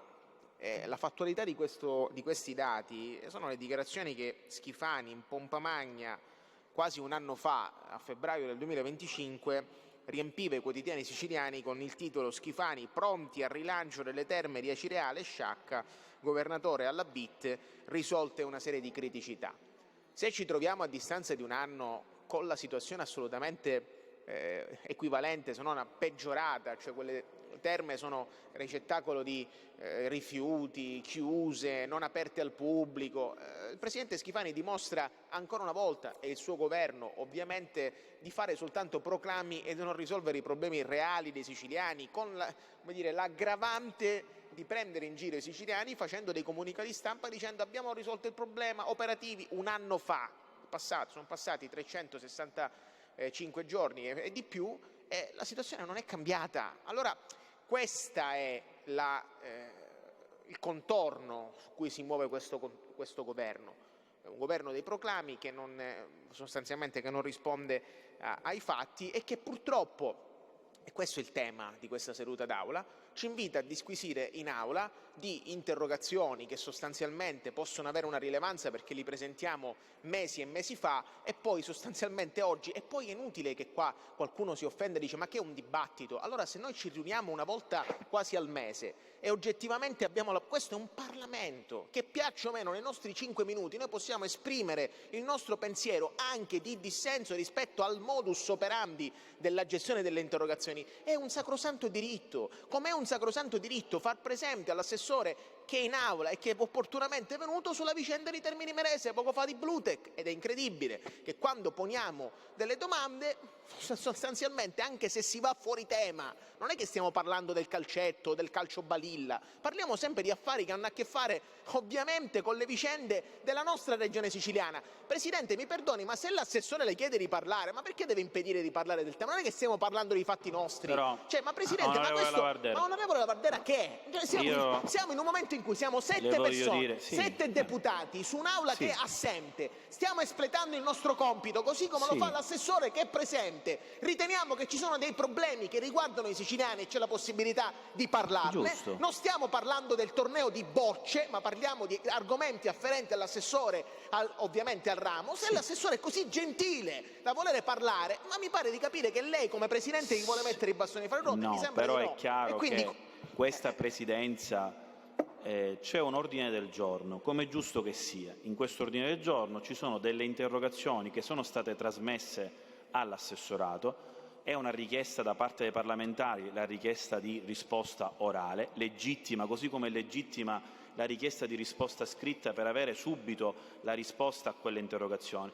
Dopodiché è chiaro che l'assessore. Ma se ci troviamo davanti a un assessore che è così preparato, però, che anche se non era a conoscenza sì, dell'interrogazione vuole rispondere, ma però è chiaro che vogliamo tarpare le ali a questo governo, Presidente? Però se questa cosa viene fatta, perché se viene fatta da ogni singolo deputato, è chiaro che non c'è più un dibattito regolamentato da un ordine del giorno, ma parliamo di qualunque cosa. Siamo qua per lavorare E anche se stessimo qua fino a mezzanotte non succede nulla. Non è che parliamo di altre cose, stiamo parlando di problemi dei siciliani. Pare che siccome dobbiamo stare 2 ore, ci sono quelle 20 interrogazioni, dobbiamo fare in fretta, altrimenti c'è qualcuno che ci fa la multa. Non ho capito se nell'interrogazione 1954 rispetto alla risposta che ha dato l'assessore Tamaio lei è non soddisfatto, o parzialmente cosa c'entra essere soddisfatto? Io ho risposto, ho dato le mie impressioni, ho detto più volte Perfetto. che ero soddisfatto. Oggi l'assessore si è preso 3 soddisfazioni,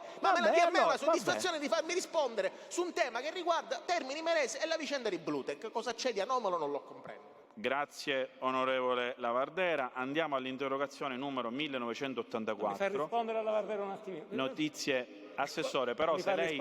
Assessore, la faccio intervenire, assessore, a fine interrogazione, nel rispetto anche degli altri colleghi che sono qui e aspettano le risposte per le loro interrogazioni. Dopodiché, a fine rubrica, se c'è qualche onorevole, compreso l'onorevole Lavardera, che vuole intervenire come ex articolo 84, assessore, lei può rispondere, però deve dare le risposte anche degli altri colleghi che sono qui, che attendono. La 1984 è assorbita, notizie in merito agli incubatori perché ne abbiamo parlato precedentemente. Andiamo alla 2004, riattivazione delle misure IRFIS a sostegno della liquidità delle imprese siciliane, a prima firma dell'onorevole Chinnici ed altro. Prego, assessore.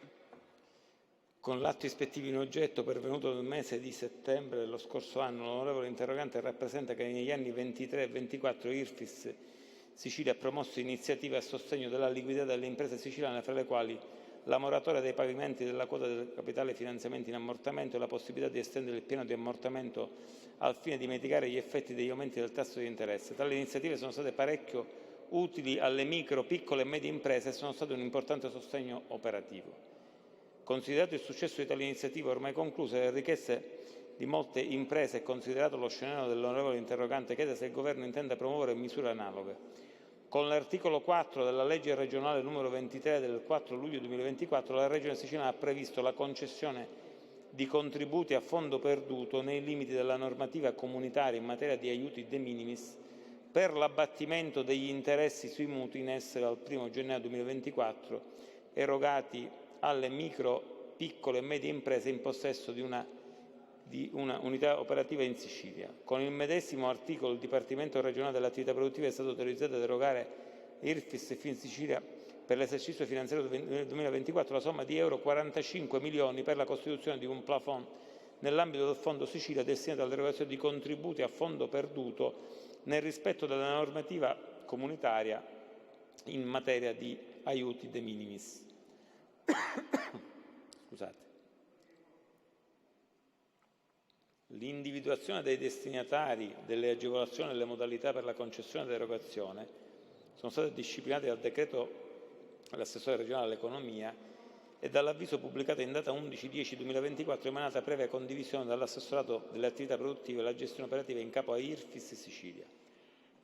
L'avviso in questione, con decreto assessorato dell'assessore regionale all'economia numero 1 del 23 gennaio 2025, emanato a seguito del DGR del numero 1 del 10 gennaio 2025, Fondo Sicilia, contributi a fondo perduto per l'abbattimento degli interessi sui mutui in essere al 1 gennaio 2024 a favore delle micro, piccole e medie imprese, modifica, è stato modificato aumentando la misura del contributo spettante alle imprese e la relativa soglia massima e l'arco temporale di applicazione della misura.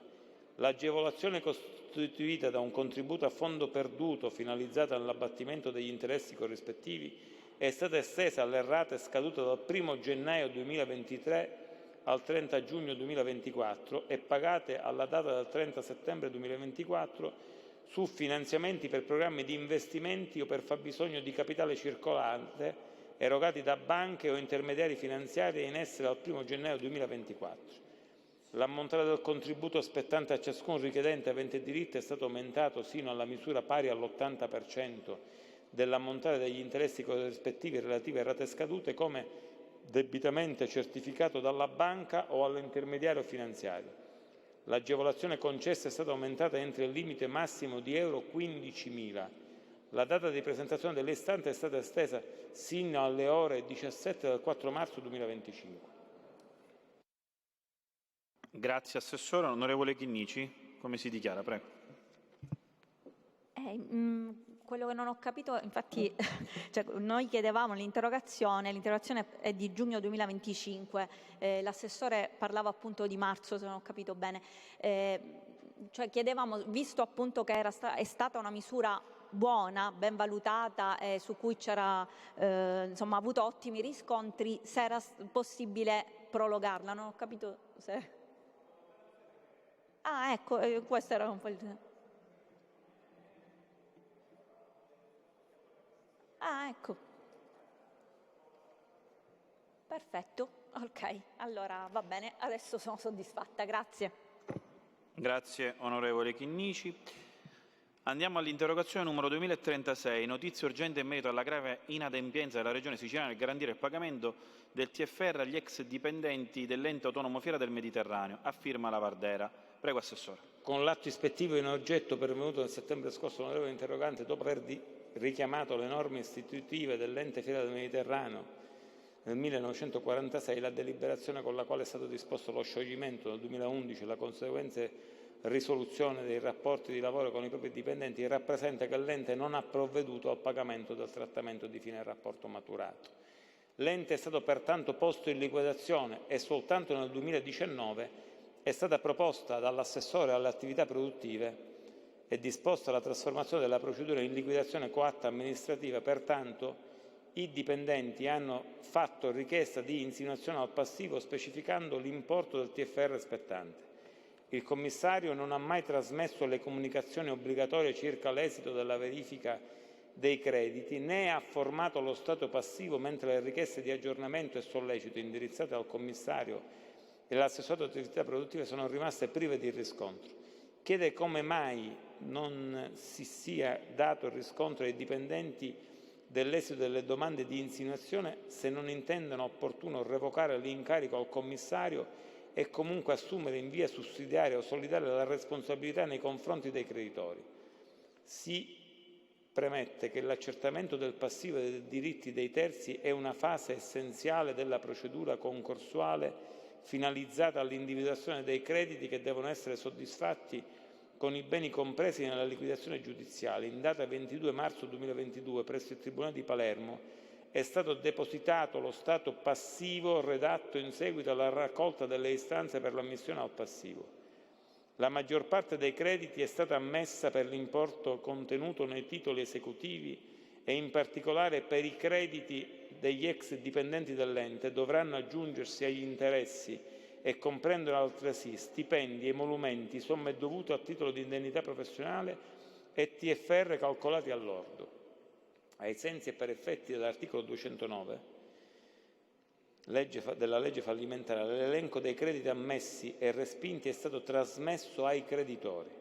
Si fa presente che l'ente autonomo Fiera del Mediterraneo non possiede patrimonio immobiliare, in quanto lo stesso negli anni utilizzava per gli eventi fieristici padiglioni che venivano concessi in comodato d'uso temporaneo dal Comune di Palermo e che il sedime dell'area occupata dagli edifici, in particolare nella zona nord, è ancora vincolata a usi civici Monte Pellegrino. Pertanto le misure che si potranno adottare per la tutela del diritto dei lavoratori al pagamento del TFR sicuramente esula dalle reali possibilità delle procedure, quindi la responsabilità patrimoniale nei confronti dei creditori lavoratori, anche alla luce del ruolo diretto della vigilanza esercitata dalla Regione Siciliana sull'ente Fiera, dovrà sicuramente avere un doppio passaggio politico prima e successivamente legislativo. Il passaggio è stato consumato con la proposta da parte dello scrivente assessore di inserimento di un emendamento ad hoc al DDL 1030 legge di stabilità anno 2026, Tale emendamento prevedeva che il Dipartimento regionale delle attività produttive fosse autorizzato ad impegnare la somma di euro 1 milione per l'esercizio finanziario 2026 destinata a risarcire le legittime pretese creditorie dei dipendenti dell'ente fiera di Palermo in liquidazione, ai quali non sono state erogate le somme maturate a titolo di trattamento di fine rapporto.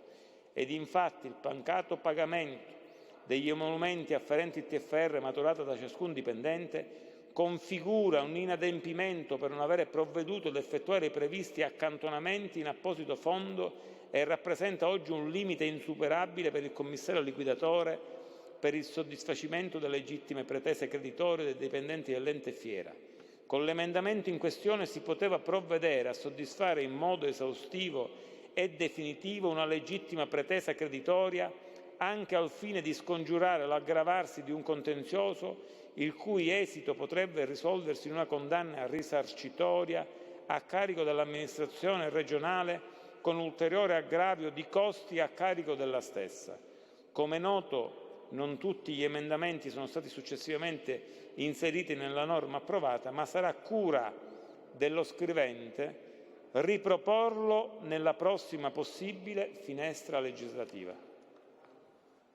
Grazie Assessore. Onorevole Lavardera, prego. Sì, sulla risposta mi dichiaro parzialmente soddisfatto e anticipo che rimarrò appositamente in aula perché spero che l'assessore alla fine della seduta d'aula possa finalmente svelare il mistero Bluetech. Grazie. Grazie onorevole Lavardera. Andiamo all'interpellanza numero 248, intendimenti del Governo per contrastare il caro bollette e la povertà energetica, per salvaguardare il tessuto economico e sociale siciliano. Prego Assessore, a prima firma dell'onorevole Venezia ed altri.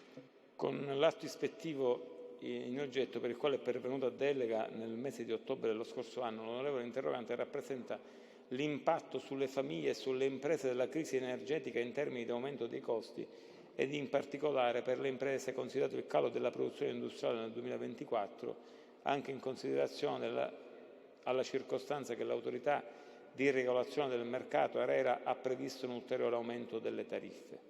Evidenzia che molte imprese siciliane stanno riducendo la produzione e che il divario dei costi applicati rispetto agli altri paesi compromette la tenuta del sistema nazionale e regionale.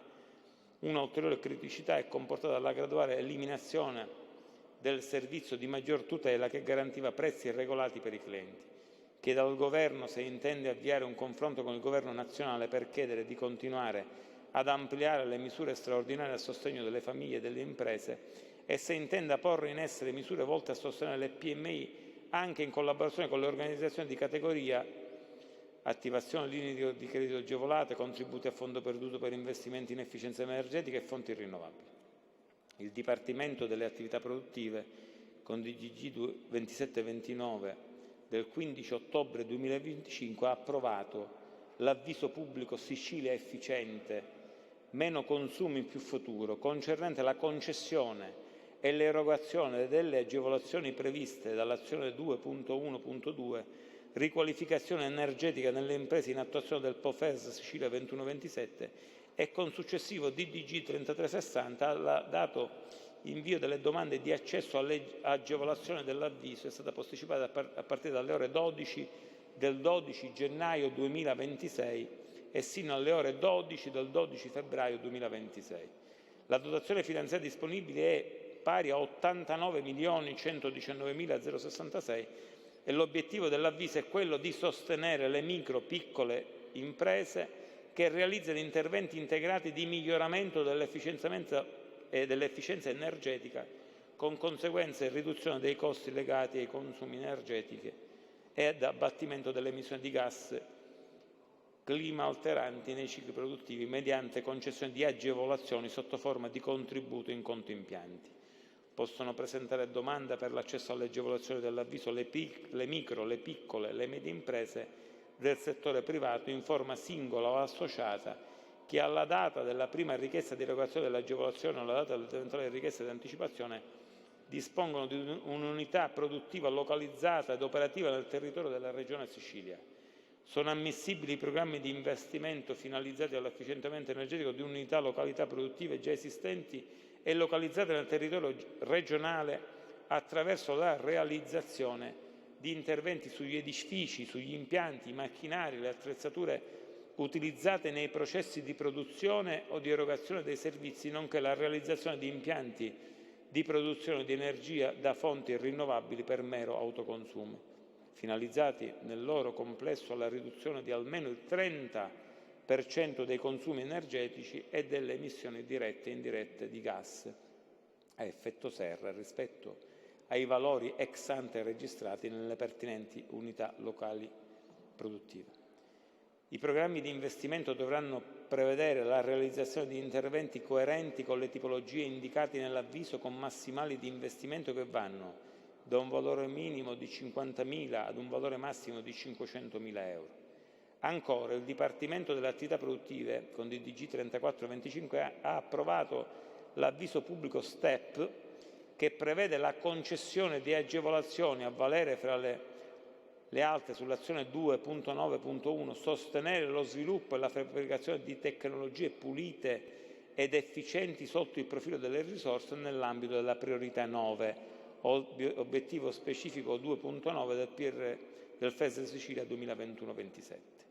L'azione 2.9.1 ha l'obiettivo di promuovere investimenti in tecnologie pulite ed efficienti sotto il profilo delle risorse che si caratterizzino per il contenuto innovativo, emergente e all'avanguardia o per la capacità di ridurre le dipendenze strategiche dell'Unione Europea, tecnologie solari, dell'idrogeno, del biogas, del biometano, combustibili alternativi, depurazione e desalinizzazione delle acque, tecnologie dell'economia circolare. Beneficiari dell'avviso sono le piccole e medie imprese e grandi imprese aventi forma giuridiche di società di capitali, gli organismi di ricerca e di diffusione della conoscenza, con una procedura che si svolge in 2 fasi.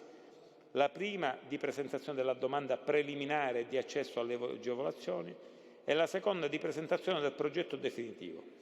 I termini di presentazione della domanda preliminare vanno dalle ore 12 del 15 dicembre 2025 alle ore 12 del 13 febbraio 2026. La presentazione del progetto fase 2 dovrà avvenire entro 75 giorni dalla data della comunicazione recante l'esito delle verifiche istruttorie condotte dalla domanda preliminare di accesso alle agevolazioni. La dotazione finanziaria dell'avviso è di euro 246.078.276 e la soglia di investimento minima è di euro 5 milioni, mentre la massima è di euro 50 milioni. La forma dell'aiuto prevista è quella del contributo in conto capitale pari al massimo 60% per investimenti iniziali e dal 25 al 50% per progetti di ricerca e di sviluppo.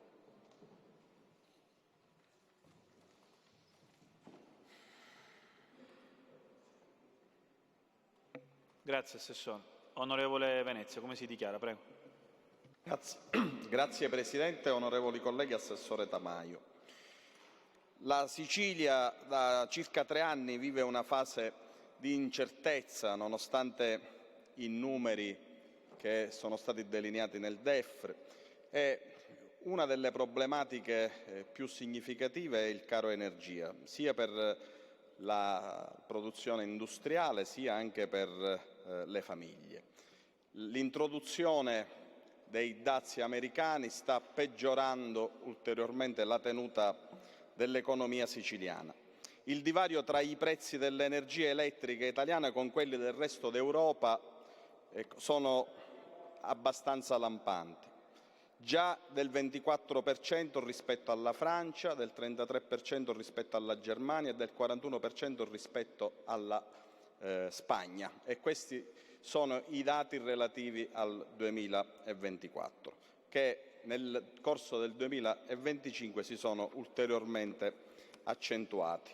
A questo vi è da aggiungere anche un calo della produzione industriale che si registra ormai da 2 anni, che non lascia presagire nulla di positivo. E le tensioni geopolitiche internazionali rischiano di produrre ulteriori effetti negativi. I dazi americani produrranno una perdita economica pari a 20 miliardi a livello nazionale e a circa 2 miliardi a livello regionale. Le misure che lei ha esposto nel corso della risposta alla nostra interpellanza parlamentare, e cioè l'avviso pubblico Sicilia Efficiente per una capienza di 89 milioni e l'avviso pubblico STEP nell'ambito del POFESR 21-27 con una capienza di 246 milioni, sono senz'altro significativi, ma rischiano di arrivare in ritardo rispetto alle esigenze economiche dell'apparato industriale e soprattutto del settore manifatturiero a livello regionale, Assessore Tamaio.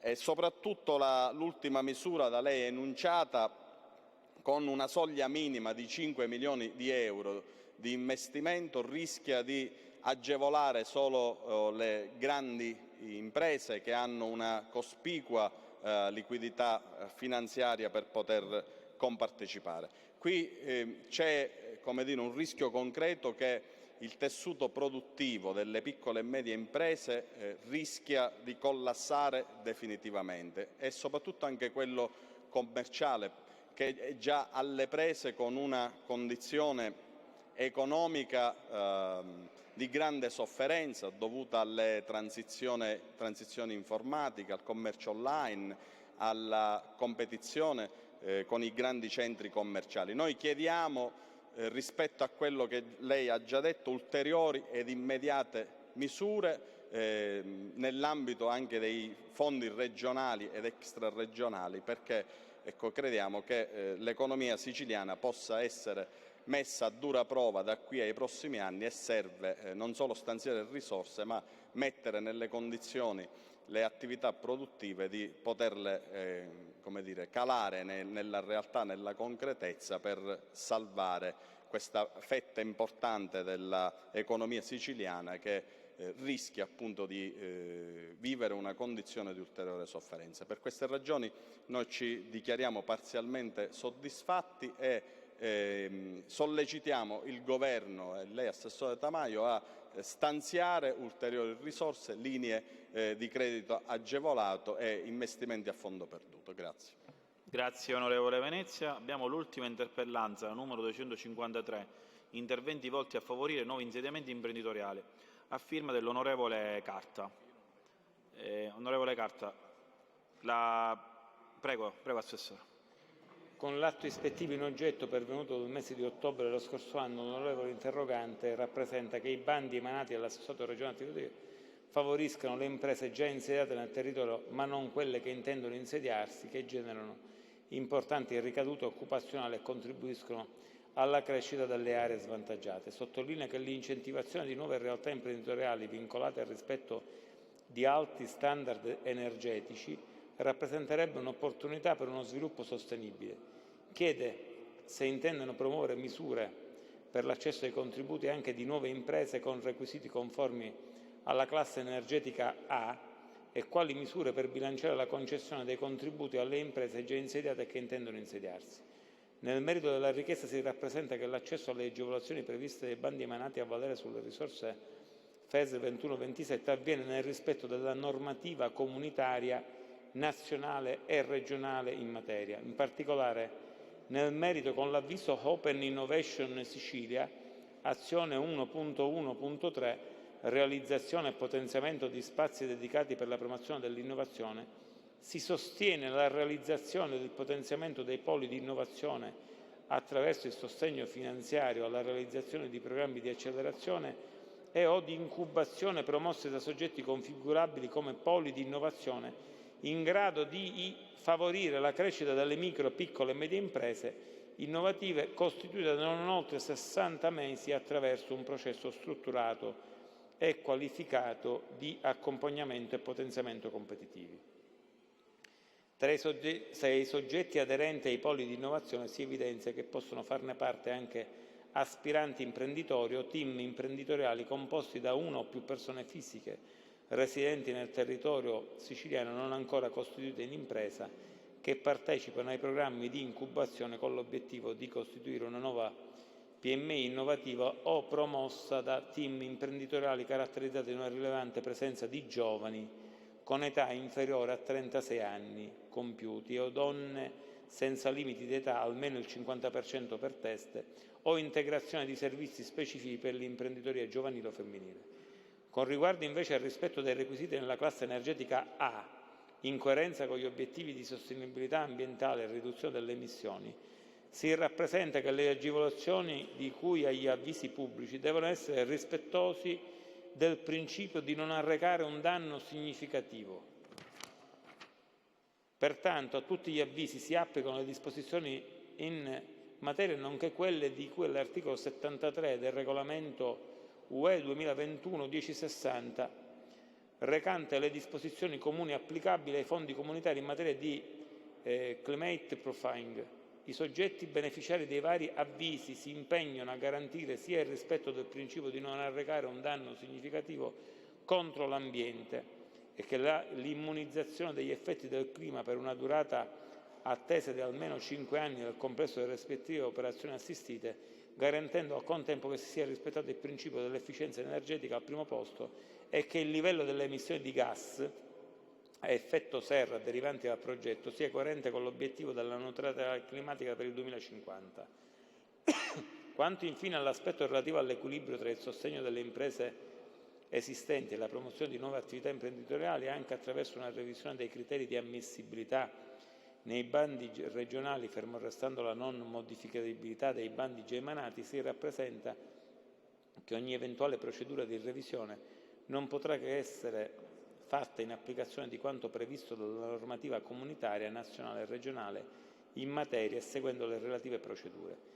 Si evidenzia infine che sono stati emanati degli specifici avvisi in materia di efficientamento energetico, avviso pubblico Sicilia efficiente, meno consumi, più futuri e l'avviso STEP emanato con DDG 3424 del 2 dicembre 2025 che per gli investimenti in materia energetica prevede agevolazioni a valere sull'azione 2.9.1 sostenere lo sviluppo e la fabbricazione di tecnologie pulite ed efficienti sotto il profilo delle risorse, nell'ambito della priorità 9, obiettivo specifico, con una dotazione finanziaria di euro 246.078.276.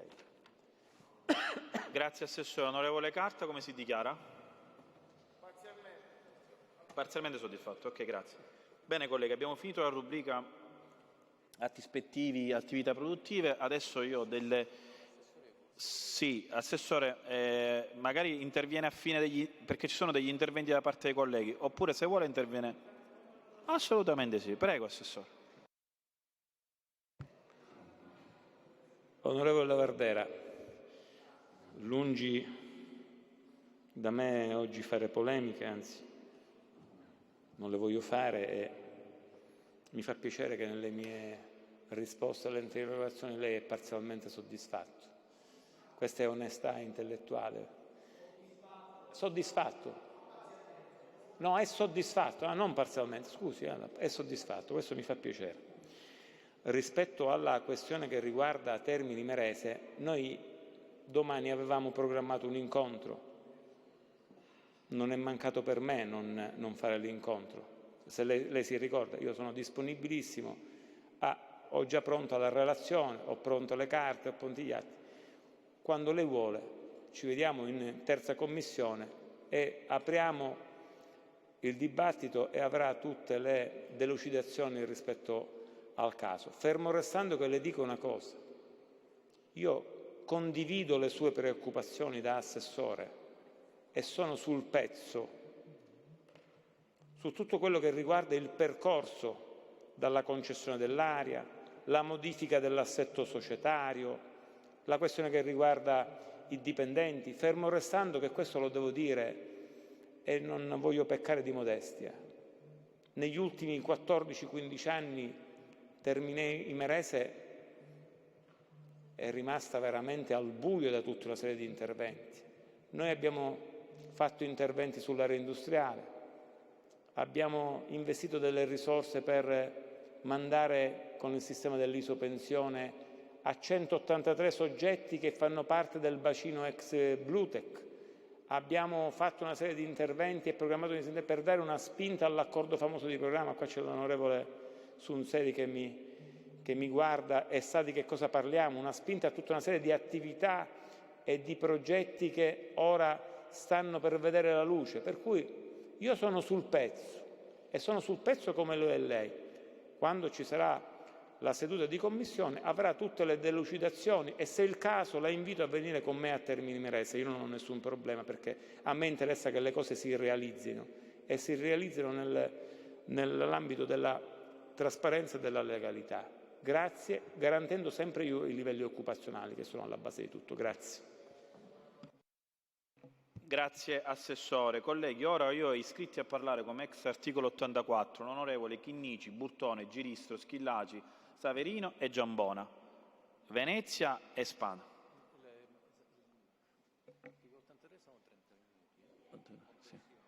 Sì, aspetta un attimo. Venezia e Spada. Colleghi, cercate di rimanere nei minuti perché comunque sull'ex articolo 83 è mezz'ora totale. Prego, onorevole Chinnici. No, Presidente, il mio non era ex articolo 83, ero venuta proprio per dirle semplicemente, però se l'assessore intanto...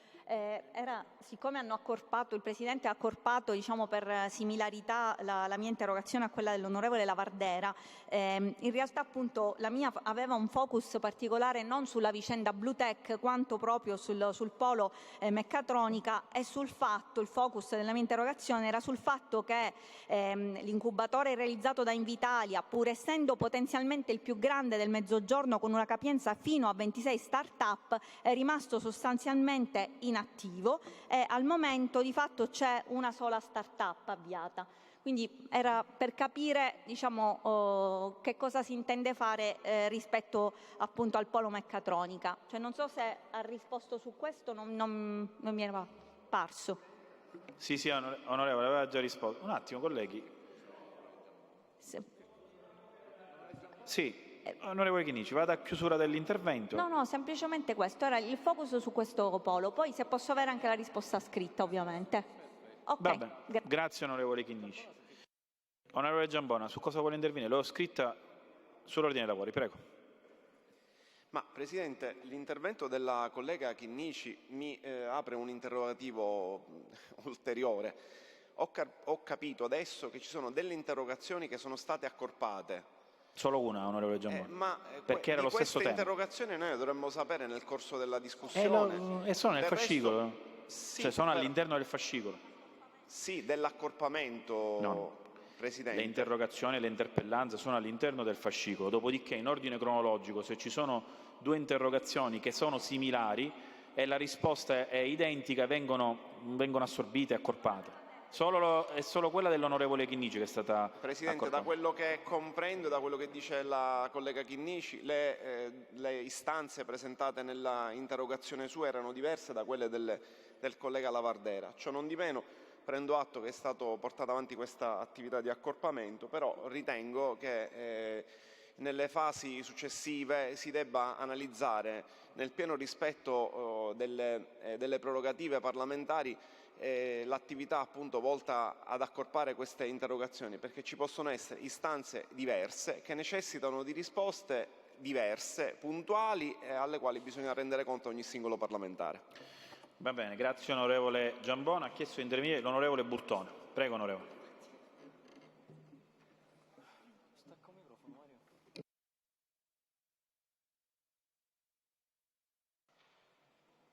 In base agli interventi dei colleghi che sono registrati ci sono 4 minuti a collega. 4. Presidente, sono passati circa 15 giorni da quando abbiamo avuto questa situazione così grave determinata da avversità atmosferiche che non avevamo conosciuto nel passato.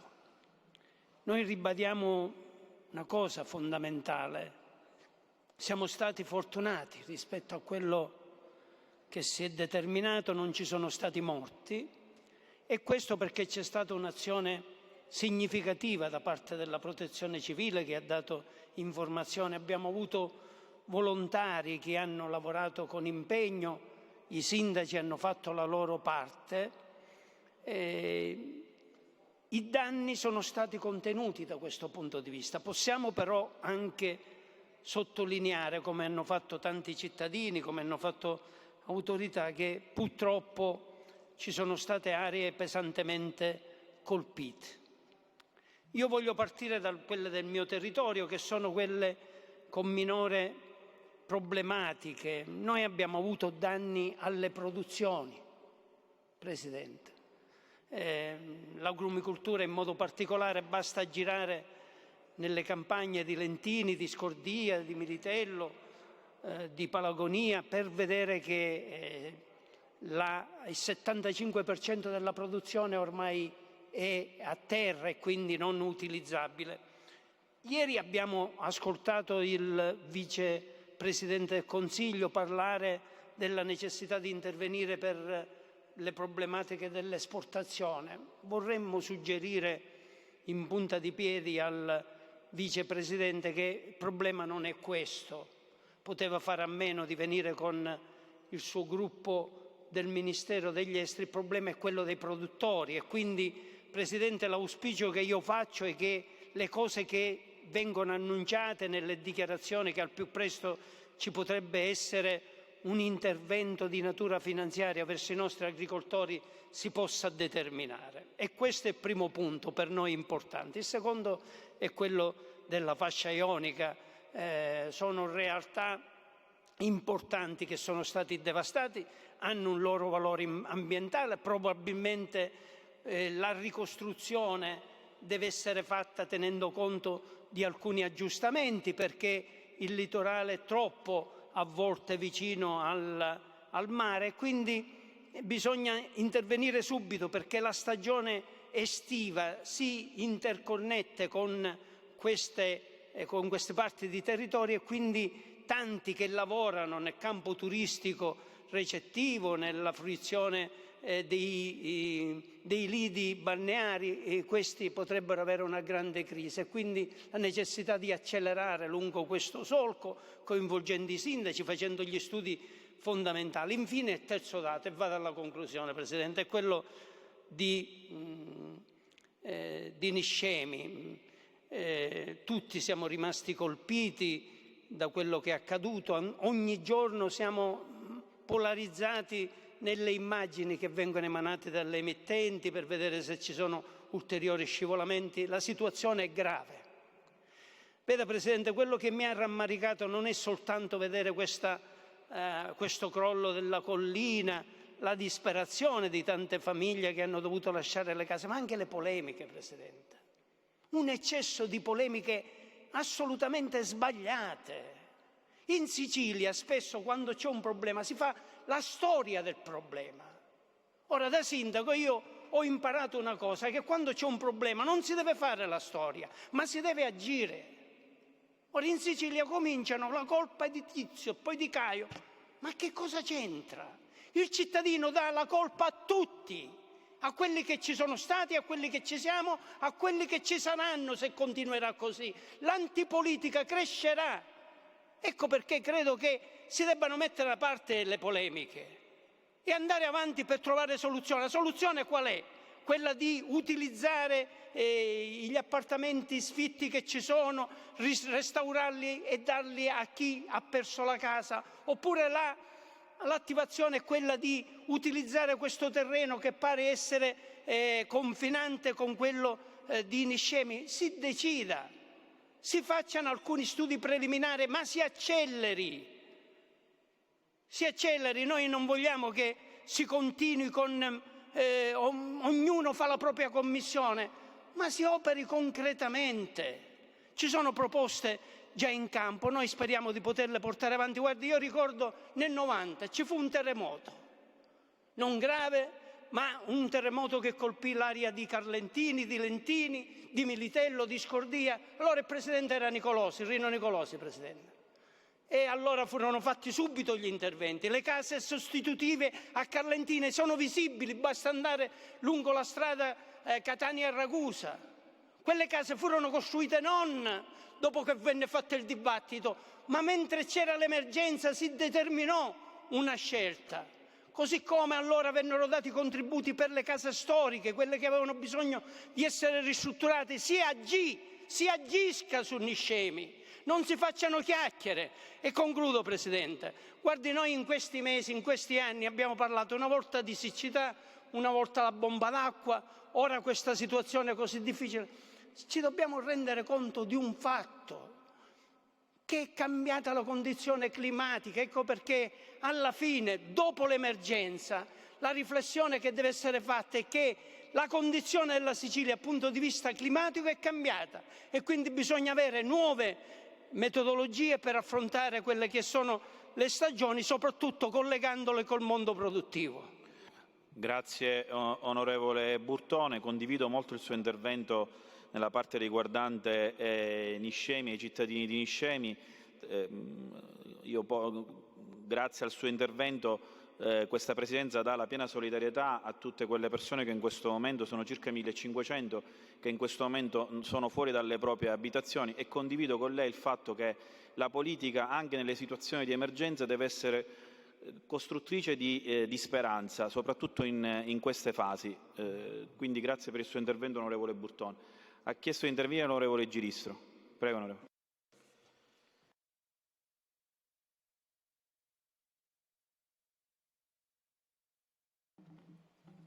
Grazie Presidente, grazie Governo, carissimi colleghi. Presidente, 2 settimane fa, proprio da questo scranno, ho accettato di scendere, se lei si ricorda, con la promessa da parte del Governo di calendarizzare al più presto un'audizione urgentissima che riguardasse lo stato delle scuole nella nostra regione. Esattamente 2 settimane fa avevo ricevuto questa promessa. Ancora non ho avuto notizie. Ho parlato col Presidente Ferrara, mi ha promesso ancora una volta, e sono sicuro che la manterrà, che a brevissimo calendarizzerà questa seduta. È una seduta a cui tengo moltissimo, perché proprio oggi, Presidente, proprio oggi, le testate giornalistiche Palermo Today e del 3 febbraio 10 e 20 2026 un articolo del Codacons che testimonia, quindi non è l'onorevole Giristro, non è Giristro che ha il disco rotto di dire le scuole, qua stiamo parlando di Codacons per tutta la Sicilia. Scrive letteralmente, lo leggo: scuole al freddo e crolli a Palermo. Io aggiungo crolli anche a Siracusa, perché esattamente qualche mese fa in una scuola siracusana, l'Istituto in Solera a Siracusa, l'istituto alberghiero, un intero soffitto è crollato, un intero soffitto, dei calcinacci all'ingresso della scuola sono crollati e fortunatamente i ragazzi in quel momento erano fuori a protestare, guarda un po'. Quindi in questo caso non c'è stata la prevenzione che è stata di buon augurio, c'è stata la fortuna. Cioè questi ragazzi, non è l'Androne, parlo dell'Androne, non una classe, a parte che all'Enrico Fermi qualche mese fa è crollato un soffitto anche calcinacci, senza contare i chilometri quadrati di rete che ci sono a protezione di tantissime scuole in Sicilia, chilometri quadrati di reti di protezione. Francesco Tanasi, giurista e segretario nazionale: non è accettabile che il diritto allo studio venga compromesso da disagi che incidano direttamente sulla sicurezza e sulla dignità degli ambienti. La situazione che emerge è grave e non più rinviabile, dichiara Tanasi, giurista e segretario nazionale del Codacons, non io. Codacons, poiché si tratta di problematiche note da mesi e più volte segnalate. È particolarmente preoccupante che a febbraio, inoltrato in pieno anno scolastico, in diversi istituti si registra ancora l'assenza di riscaldamenti, mancanza di gasolio, stufe che non funzionano e in alcuni casi l'interruzione delle attività didattiche per la mancanza di acqua o di energia elettrica. È scritto, Presidente, non sto parlando di cose che sono state raccolte per strada. Allora io mi chiedo, e con questo voglio dire una cosa, la Costituzione, l'articolo 34 afferma che la scuola è aperta a tutti, ma non è una scuola aperta una scuola che indegna in un paese civile, una scuola che viola il diritto allo studio. Non è uguaglianza, Presidente, non è uguaglianza quello che le scuole siciliane non siano uguali a quelle della Lombardia, non siano uguali a quelle del Trentino Alto Adige, non siano uguali a quelle del Friuli. Non è uguaglianza questo a livello nazionale. E chiudo dicendo una cosa importantissima, io non mi fermerò qua, Presidente. Questo, come avevo promesso, questo è l'esposto alla Procura della Repubblica che sto caricando oggi e che mi auguro che i colleghi deputati di ogni territorio, al di là del colore partitico, possano presentare insieme a me. E lo sa perché, Presidente? Perché in questo momento c'era prima di questo esposto e il dopo di questo esposto. Io mi auguro che la Procura della Repubblica sia sensibile a questo problema gravissimo che sta portando i nostri ragazzi in una regione dove non si sentiranno mai al sicuro.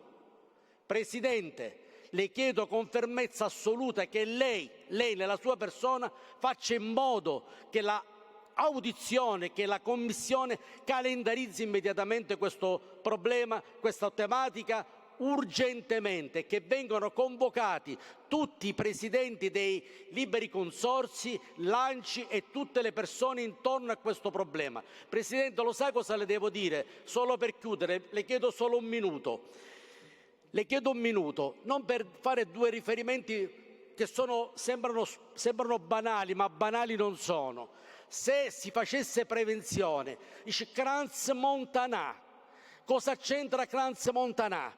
Sono morti 41 ragazzi e non so quante decine di ragazzi sono ancora negli ospedali ustionati perché non si è fatta prevenzione. C'entra, perché la prevenzione è più importante. Adesso stiamo facendo i controlli in tutta Italia per andare a verificare se gli edifici sono correttamente in ordine e capaci di poter ospitare i ragazzi. Secondo, Presidente, e chiudo, Niscemi, abbiamo detto la stessa identica cosa. Cosa abbiamo di Niscemi? 1998, stiamo parlando di 27 anni di tragedia annunciata e per non fare prevenzione siamo in una situazione di disastro ambientale come mai prima d'oggi. Significa che la prevenzione è più importante. E chiudo, dovremmo aspettare che crolli un edificio, che qualche ragazzo si faccia male per poter dire poi chi è il colpevole, chi è stato, e fare poi una serie di, come abbiamo detto, di andare a circostanziare chi è il responsabile, il presidente della regione del 2000, del 2004, del 2008, no. Qui dobbiamo agire immediatamente, tolleranza zero. Mi auguro che tutti i colleghi possano presentare questo esposto alla Procura della Repubblica insieme a me. Grazie onorevole Gilis. Ha chiesto di intervenire l'onorevole Schillaci. Vi chiedo, colleghi, di attenervi ai tempi. Prego, onorevole Schillaci. Grazie Presidente, io intervengo sulla scorta dell'intervento che ha fatto il collega Gilistro, che ringrazio perché insieme stiamo portando avanti questa battaglia sulle scuole siciliane, sulla mancanza di dignità delle scuole siciliane, dove il diritto allo studio viene negato, e non solo da un punto di vista strutturale, ma anche per l'accoglienza, la mancata accoglienza dei studenti disabili, dove ogni anno dobbiamo intraprendere azioni perché non gli viene garantito lo studio dall'inizio alla fine dell'anno scolastico. Grazie al collega Gilistro. Io sono veramente indignata perché questa mattina, quando sono venuta in Assemblea regionale, mi aspettavo che la 5ª Commissione trattasse l'argomento dell'edilizia scolastica, cosa che non è avvenuta. Ho dovuto insistere con il Presidente per fare finalmente calendarizzare l'audizione per la settimana prossima. È una situazione veramente grave. Abbiamo situazioni incredibili, una bambina di 4 anni, soprattutto a Palermo e nella provincia di Palermo, una bambina di soli 4 anni è andata in ipotermia. è caduto il tetto al quinto piano dell'Istituto Pareto e la fortuna è stata che i ragazzi non erano ancora entrati a scuola. Abbiamo le scuole senza riscaldamento, il Margherita, il Vittorio Emanuele, anche in provincia a Bagheria diverse scuole. Non è più tollerabile questa situazione. Oggi è intervenuto il segretario nazionale Tanasi del Codacons, che finalmente chiederà l'intervento del ministro dell'istruzione. Ma è grave davvero la situazione, è da mesi che chiediamo interventi, una verifica delle condizioni generali di tutti gli istituti. Ormai veramente siamo stanchi. Non è possibile, la civiltà di una regione, di un paese si vede come tratta i soggetti più fragili e soprattutto i più piccoli. La scuola per noi è fondamentale, ma che esempio di vita diamo ai nostri studenti? Non è più tollerabile, Presidente, assolutamente. Io mi auguro che veramente l'assessore che ha annunciato l'istituzione di questo fondo, ma vogliamo ricordare all'assessore come il Movimento 5 Stelle è intervenuto. Abbiamo stanziato 9 milioni per i 3 anni per i piani di edilizia scolastica. Abbiamo stanziato 500.000 euro per i piccoli interventi di manutenzione. Ora l'assessore ha annunciato l'istituzione di questo fondo per la somma urgenza, ma io mi chiedo, e allora perché continuiamo ad avere questi problemi? Quindi non è solo un problema di risorse, quindi è la Sicilia che è immobile, così come lo è stata a Niscemi. Le risorse c'erano e non si è attivato nessuno. Ecco, noi non vorremmo che la scuola faccia la fine di Niscemi, a cui mandiamo il nostro abbraccio di solidarietà come comunità. Ma noi vogliamo che, così come per Niscemi, anche per la scuola, chi non ha fatto nulla sia individuato e paghi come responsabile. Grazie. Grazie onorevole Schillaci. Intanto comunico che l'onorevole Bica sarà in missione il 10 e l'11 febbraio 2026. Grazie. Ha chiesto di intervenire l'onorevole Saverino. Prego, onorevole. Grazie Presidente. Mi dispiace è andato via l'assessore Tamaio, perché era comunque una segnalazione proprio per lui a integrazione di quanto è stato detto prima sulla mia interrogazione dell'STM. Naturalmente si parlava anche di sviluppo, si parlava di iniziative, di progetti, ma mi è appena arrivata una segnalazione per una criticità molto grave che riguarda proprio il nuovo stabilimento, che è legata all'approvvigionamento idrico. Cioè era stato comunicato ai lavoratori che il problema dell'acqua sarebbe stato risolto entro gennaio, ma ancora oggi non hanno avuto nessun riscontro e nessuna risposta dai vari enti, né dal Comune né tantomeno dalla Regione. E naturalmente senza l'acqua lo stabilimento non può avviarsi e può essere messo a regime, con conseguenze dirette sugli investimenti naturalmente previsti e naturalmente soprattutto anche sulle assunzioni. Il fabbisogno necessario è di 400 metri cubi di acqua all'ora e ancora di fatto non è stato chiarito come deve essere garantita questa quantità di acqua. Quindi si era ipotizzato l'utilizzo dell'invaso di Lentini, ma ancora di fatto non si è realizzata nessuna infrastruttura necessaria per raccogliere l'acqua fino allo stabilimento. Quindi a maggior ragione mi dispiace che lui sia scappato, sia andato via, perché era l'occasione appunto per, visto e considerato che parlava di progettualità, capire però come vogliono portarla avanti questa progettualità, essere a conoscenza di questa criticità che naturalmente mette in ginocchio tutta l'attività. Naturalmente qua c'è un finanziamento addirittura di 5 miliardi che è previsto, che non può mettersi a regime se non senza l'acqua. Naturalmente anticipo una interrogazione parlamentare, spero di non dover aspettare altrettanto tempo come è stata nella prima, perché naturalmente abbiamo bisogno di risposte immediate. Grazie. Grazie onorevole. Al solito vi ricordo che se avete bisogno di celerità nella risposta, eventualmente risposta scritta, perché poi la risposta orale dipende dai tempi di calendarizzazione dell'Aula per quanto riguarda l'assessore e la rubrica. Ha chiesto di intervenire l'onorevole Giambone. Prego, onorevole. Grazie Presidente, onorevoli colleghi cittadini che ci ascoltano da casa. Io ritorno su un tema peraltro già affrontato da alcuni colleghi, che però non posso non ribadire, atteso che è stato un argomento fortemente dibattuto anche dal sottoscritto durante i lavori della finanziaria. E il tema riguarda la scuola. Come Partito Democratico costantemente impegnati rispetto a quello che è il diritto allo studio e garantire ai nostri studenti le condizioni, come del resto ce le hanno gli altri studenti d'Italia, ad andare a scuola in sicurezza e in condizioni che siano dignitose. Noi lo sappiamo benissimo, quello che succede in Sicilia, già è complicato arrivarci a scuola, mezzi di trasporto che molto spesso non sono all'altezza, ma frequentare in sicurezza negli ultimi tempi è diventata veramente una chimera.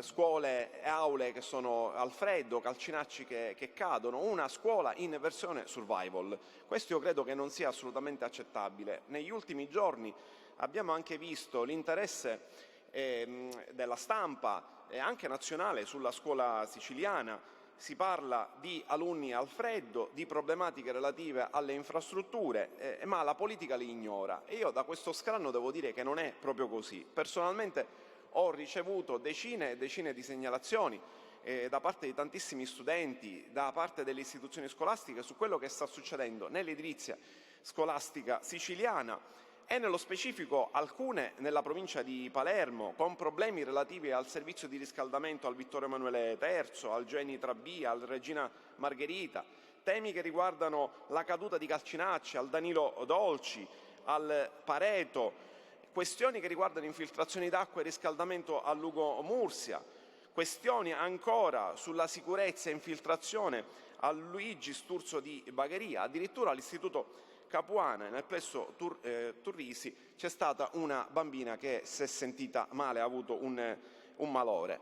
Temi che stanno arrivando alla ribalta nazionale attraverso associazioni che rappresentano i consumatori, che hanno annunciato un esposto al Ministero dell'Istruzione, organizzazioni sindacali che intervengono per rappresentare come non sia più procrastinabile un'attenzione sul tema della sicurezza e della nostra edilizia scolastica, studenti che continuano a protestare perché non vengono garantiti i loro sacrosanti diritti. Diritto di sicurezza e diritto alla salute dei nostri studenti, diritto allo studio. E recentemente abbiamo avuto modo di vedere un dossier che fa un quadro inquietante della scuola siciliana, della nostra edilizia scolastica, con 9 edifici su 10 che chiederebbero di interventi, un vero e proprio immobilismo dal punto di vista strutturale. Io ero in questo scranno quando durante la finanziaria ho denunciato all'assessore all'istruzione come le risorse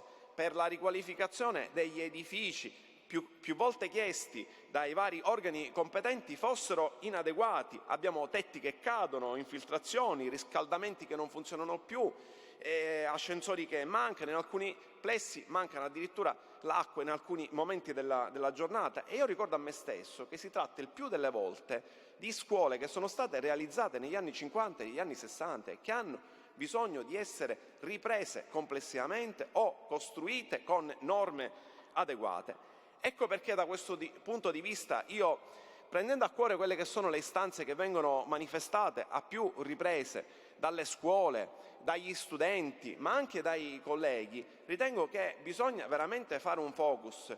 Non è più pensabile che sullo standard da garantire ai nostri studenti si intervenga sempre con provvedimenti tampone o emergenziali. Qui è necessario fare un'attività di ricognizione seria, ecco perché accolgo con grande piacere l'ipotesi di portare avanti un'audizione nella quale ci sia, oltre l'assessore al ramo che fino ad oggi ha negato il problema insieme al Governo, un'audizione nella quale ci siano gli interlocutori, ci siano le città metropolitane, ci siano i liberi consorzi, ci siano anche i rappresentanti dei comuni siciliani, che sono enti che si trovano ad affrontare con enormi difficoltà la garanzia dei minimi livelli essenziali. Solamente in questa maniera, in maniera strutturata e seria, sicuramente possiamo pensare forme di investimento che garantiscano il sacrosanto diritto dei nostri studenti, ma anche degli insegnanti, di essere nelle nostre scuole e in sicurezza. Grazie. Grazie onorevole Giambona. Ha chiesto di intervenire l'onorevole Venezia. Prego onorevole.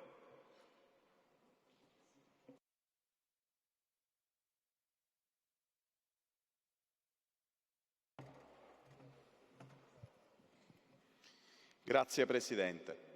Il cammino di questa legislatura, possiamo dire a più di 3 anni dall'inizio, è stato costellato da una parola che è ritornata continuamente in quest'Aula, la parola emergenza. Emergenza incendi, emergenza siccità, emergenza idrica, emergenza maltempo. E l'approccio emergenziale e la legislatura di emergenza ha accompagnato molte tappe del cammino legislativo di quest'Aula. Ma noi credo non abbiamo bene in mente una questione fondamentale, che la legislazione d'emergenza non può essere da sola l'unica risposta alle grandi questioni politiche che riguardano il nostro territorio. In base agli scenari futuri previsti dai climatologi, Presidente, se non si adotteranno misure per ridurre le emissioni globali, nel 2100 la temperatura terrestre potrebbe aumentare di circa 4 gradi, compromettendo gravemente la produzione alimentare. 1 miliardo di persone rimarrà senza acqua e circa 2 miliardi di persone patiranno la fame. La Sicilia è una delle regioni europee più vulnerabili agli effetti dei cambiamenti climatici, con un rischio di desertificazione che interesserà da qui ai prossimi decenni circa il 70% del territorio regionale. L'incremento delle ondate di calore, i fenomeni frequenza degli eventi estremi mettono a repentaglio l'agricoltura, la biodiversità, la salute pubblica. In queste ore, come gruppo parlamentare del Partito Democratico, una proposta. Si sta discutendo dell'emergenza maltempo, della frana di Niscemi, si stanno facendo sopralluoghi, si stanno vedendo i danni, ma io credo che la politica possa fare qualcosa di molto più semplice di quanto ci si possa aspettare. Anzitutto ascoltare gli esperti. L'approccio negazionistico non serve certo a trovare soluzioni improntate alla demagogia e al populismo. E dopodiché ci permettiamo di dire che serve una cosa semplicissima ed è contenuta in una mozione, come dicevo, che è stata presentata. Noi chiediamo al Governo di deliberare nell'immediatezza un piano straordinario di forestazione in tutta la Sicilia. 5 milioni di alberi l'anno, 1 per ogni abitante, per i prossimi 5 anni, perché la forestazione svolge un ruolo cruciale nella prevenzione del dissesto idrogeologico. Si consolidano i versanti, si migliora la capacità di assorbimento dei terreni durante le piogge intense.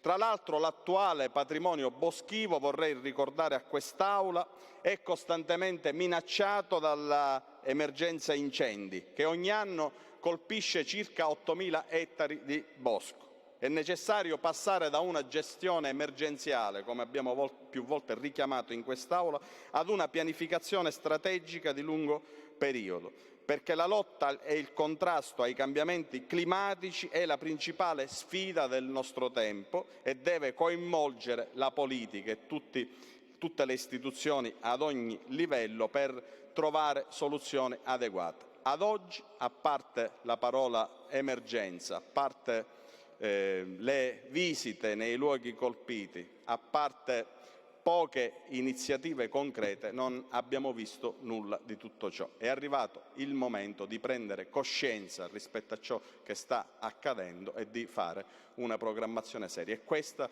la proposta che sentiamo il dovere di fare in quest'Aula. Grazie Presidente. Grazie onorevole Venezia. Ultimo intervento dell'onorevole Spada. Grazie Presidente.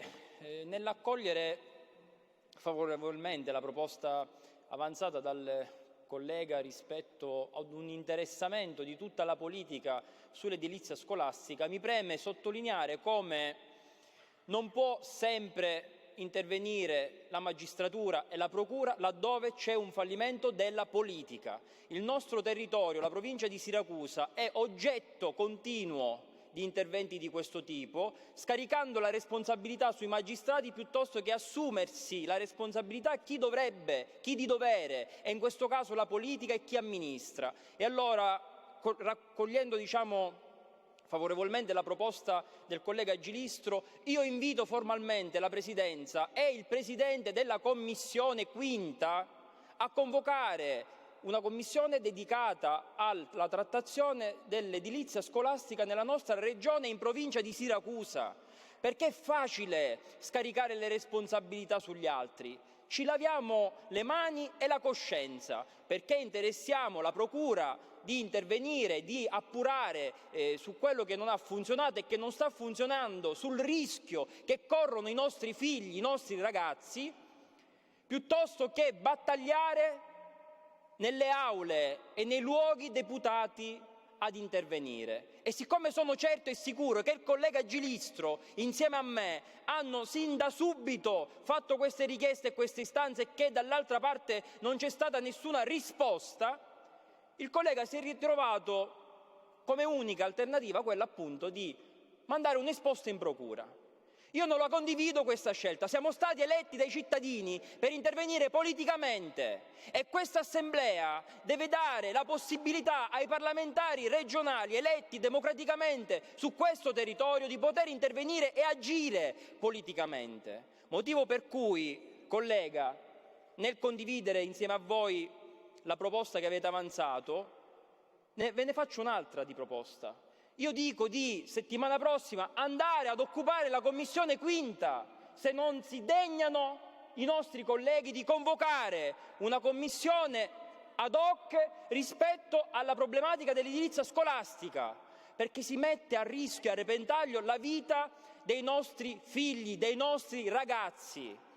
Quindi chiudo rispetto a questo argomento che interessa l'edilizia scolastica per fare un passaggio che invece riguarda Niscemi, un comune di cui si sta parlando nelle ultime settimane perché interessato da una disgrazia e da un fenomeno che è stato, che anche lei ha avuto modo di solidarizzare in quest'Aula.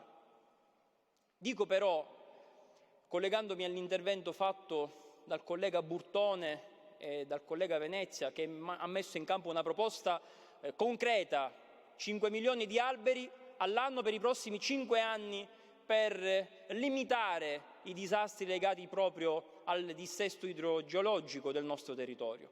Però l'invito che faccio e l'appello che faccio è quello di stoppare le polemiche. Ho ascoltato in questi giorni attaccare il sindaco che si trova sul fronte a dover gestire un'emergenza e che è stato attaccato per non essere intervenuto prima, per non avere risolto il problema di una frana che è in atto e che è in corso da decenni.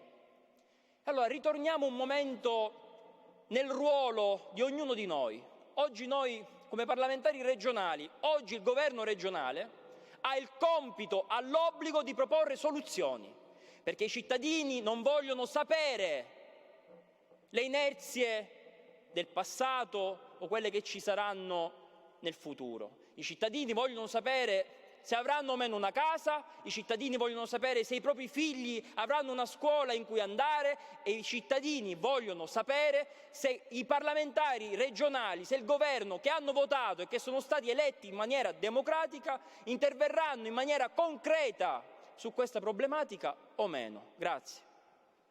Grazie onorevole Spada. Colleghi, a questo punto l'Aula è riconvocata domani alle ore 15 con la rubrica Atti ispettivi, beni culturali. La seduta è chiusa.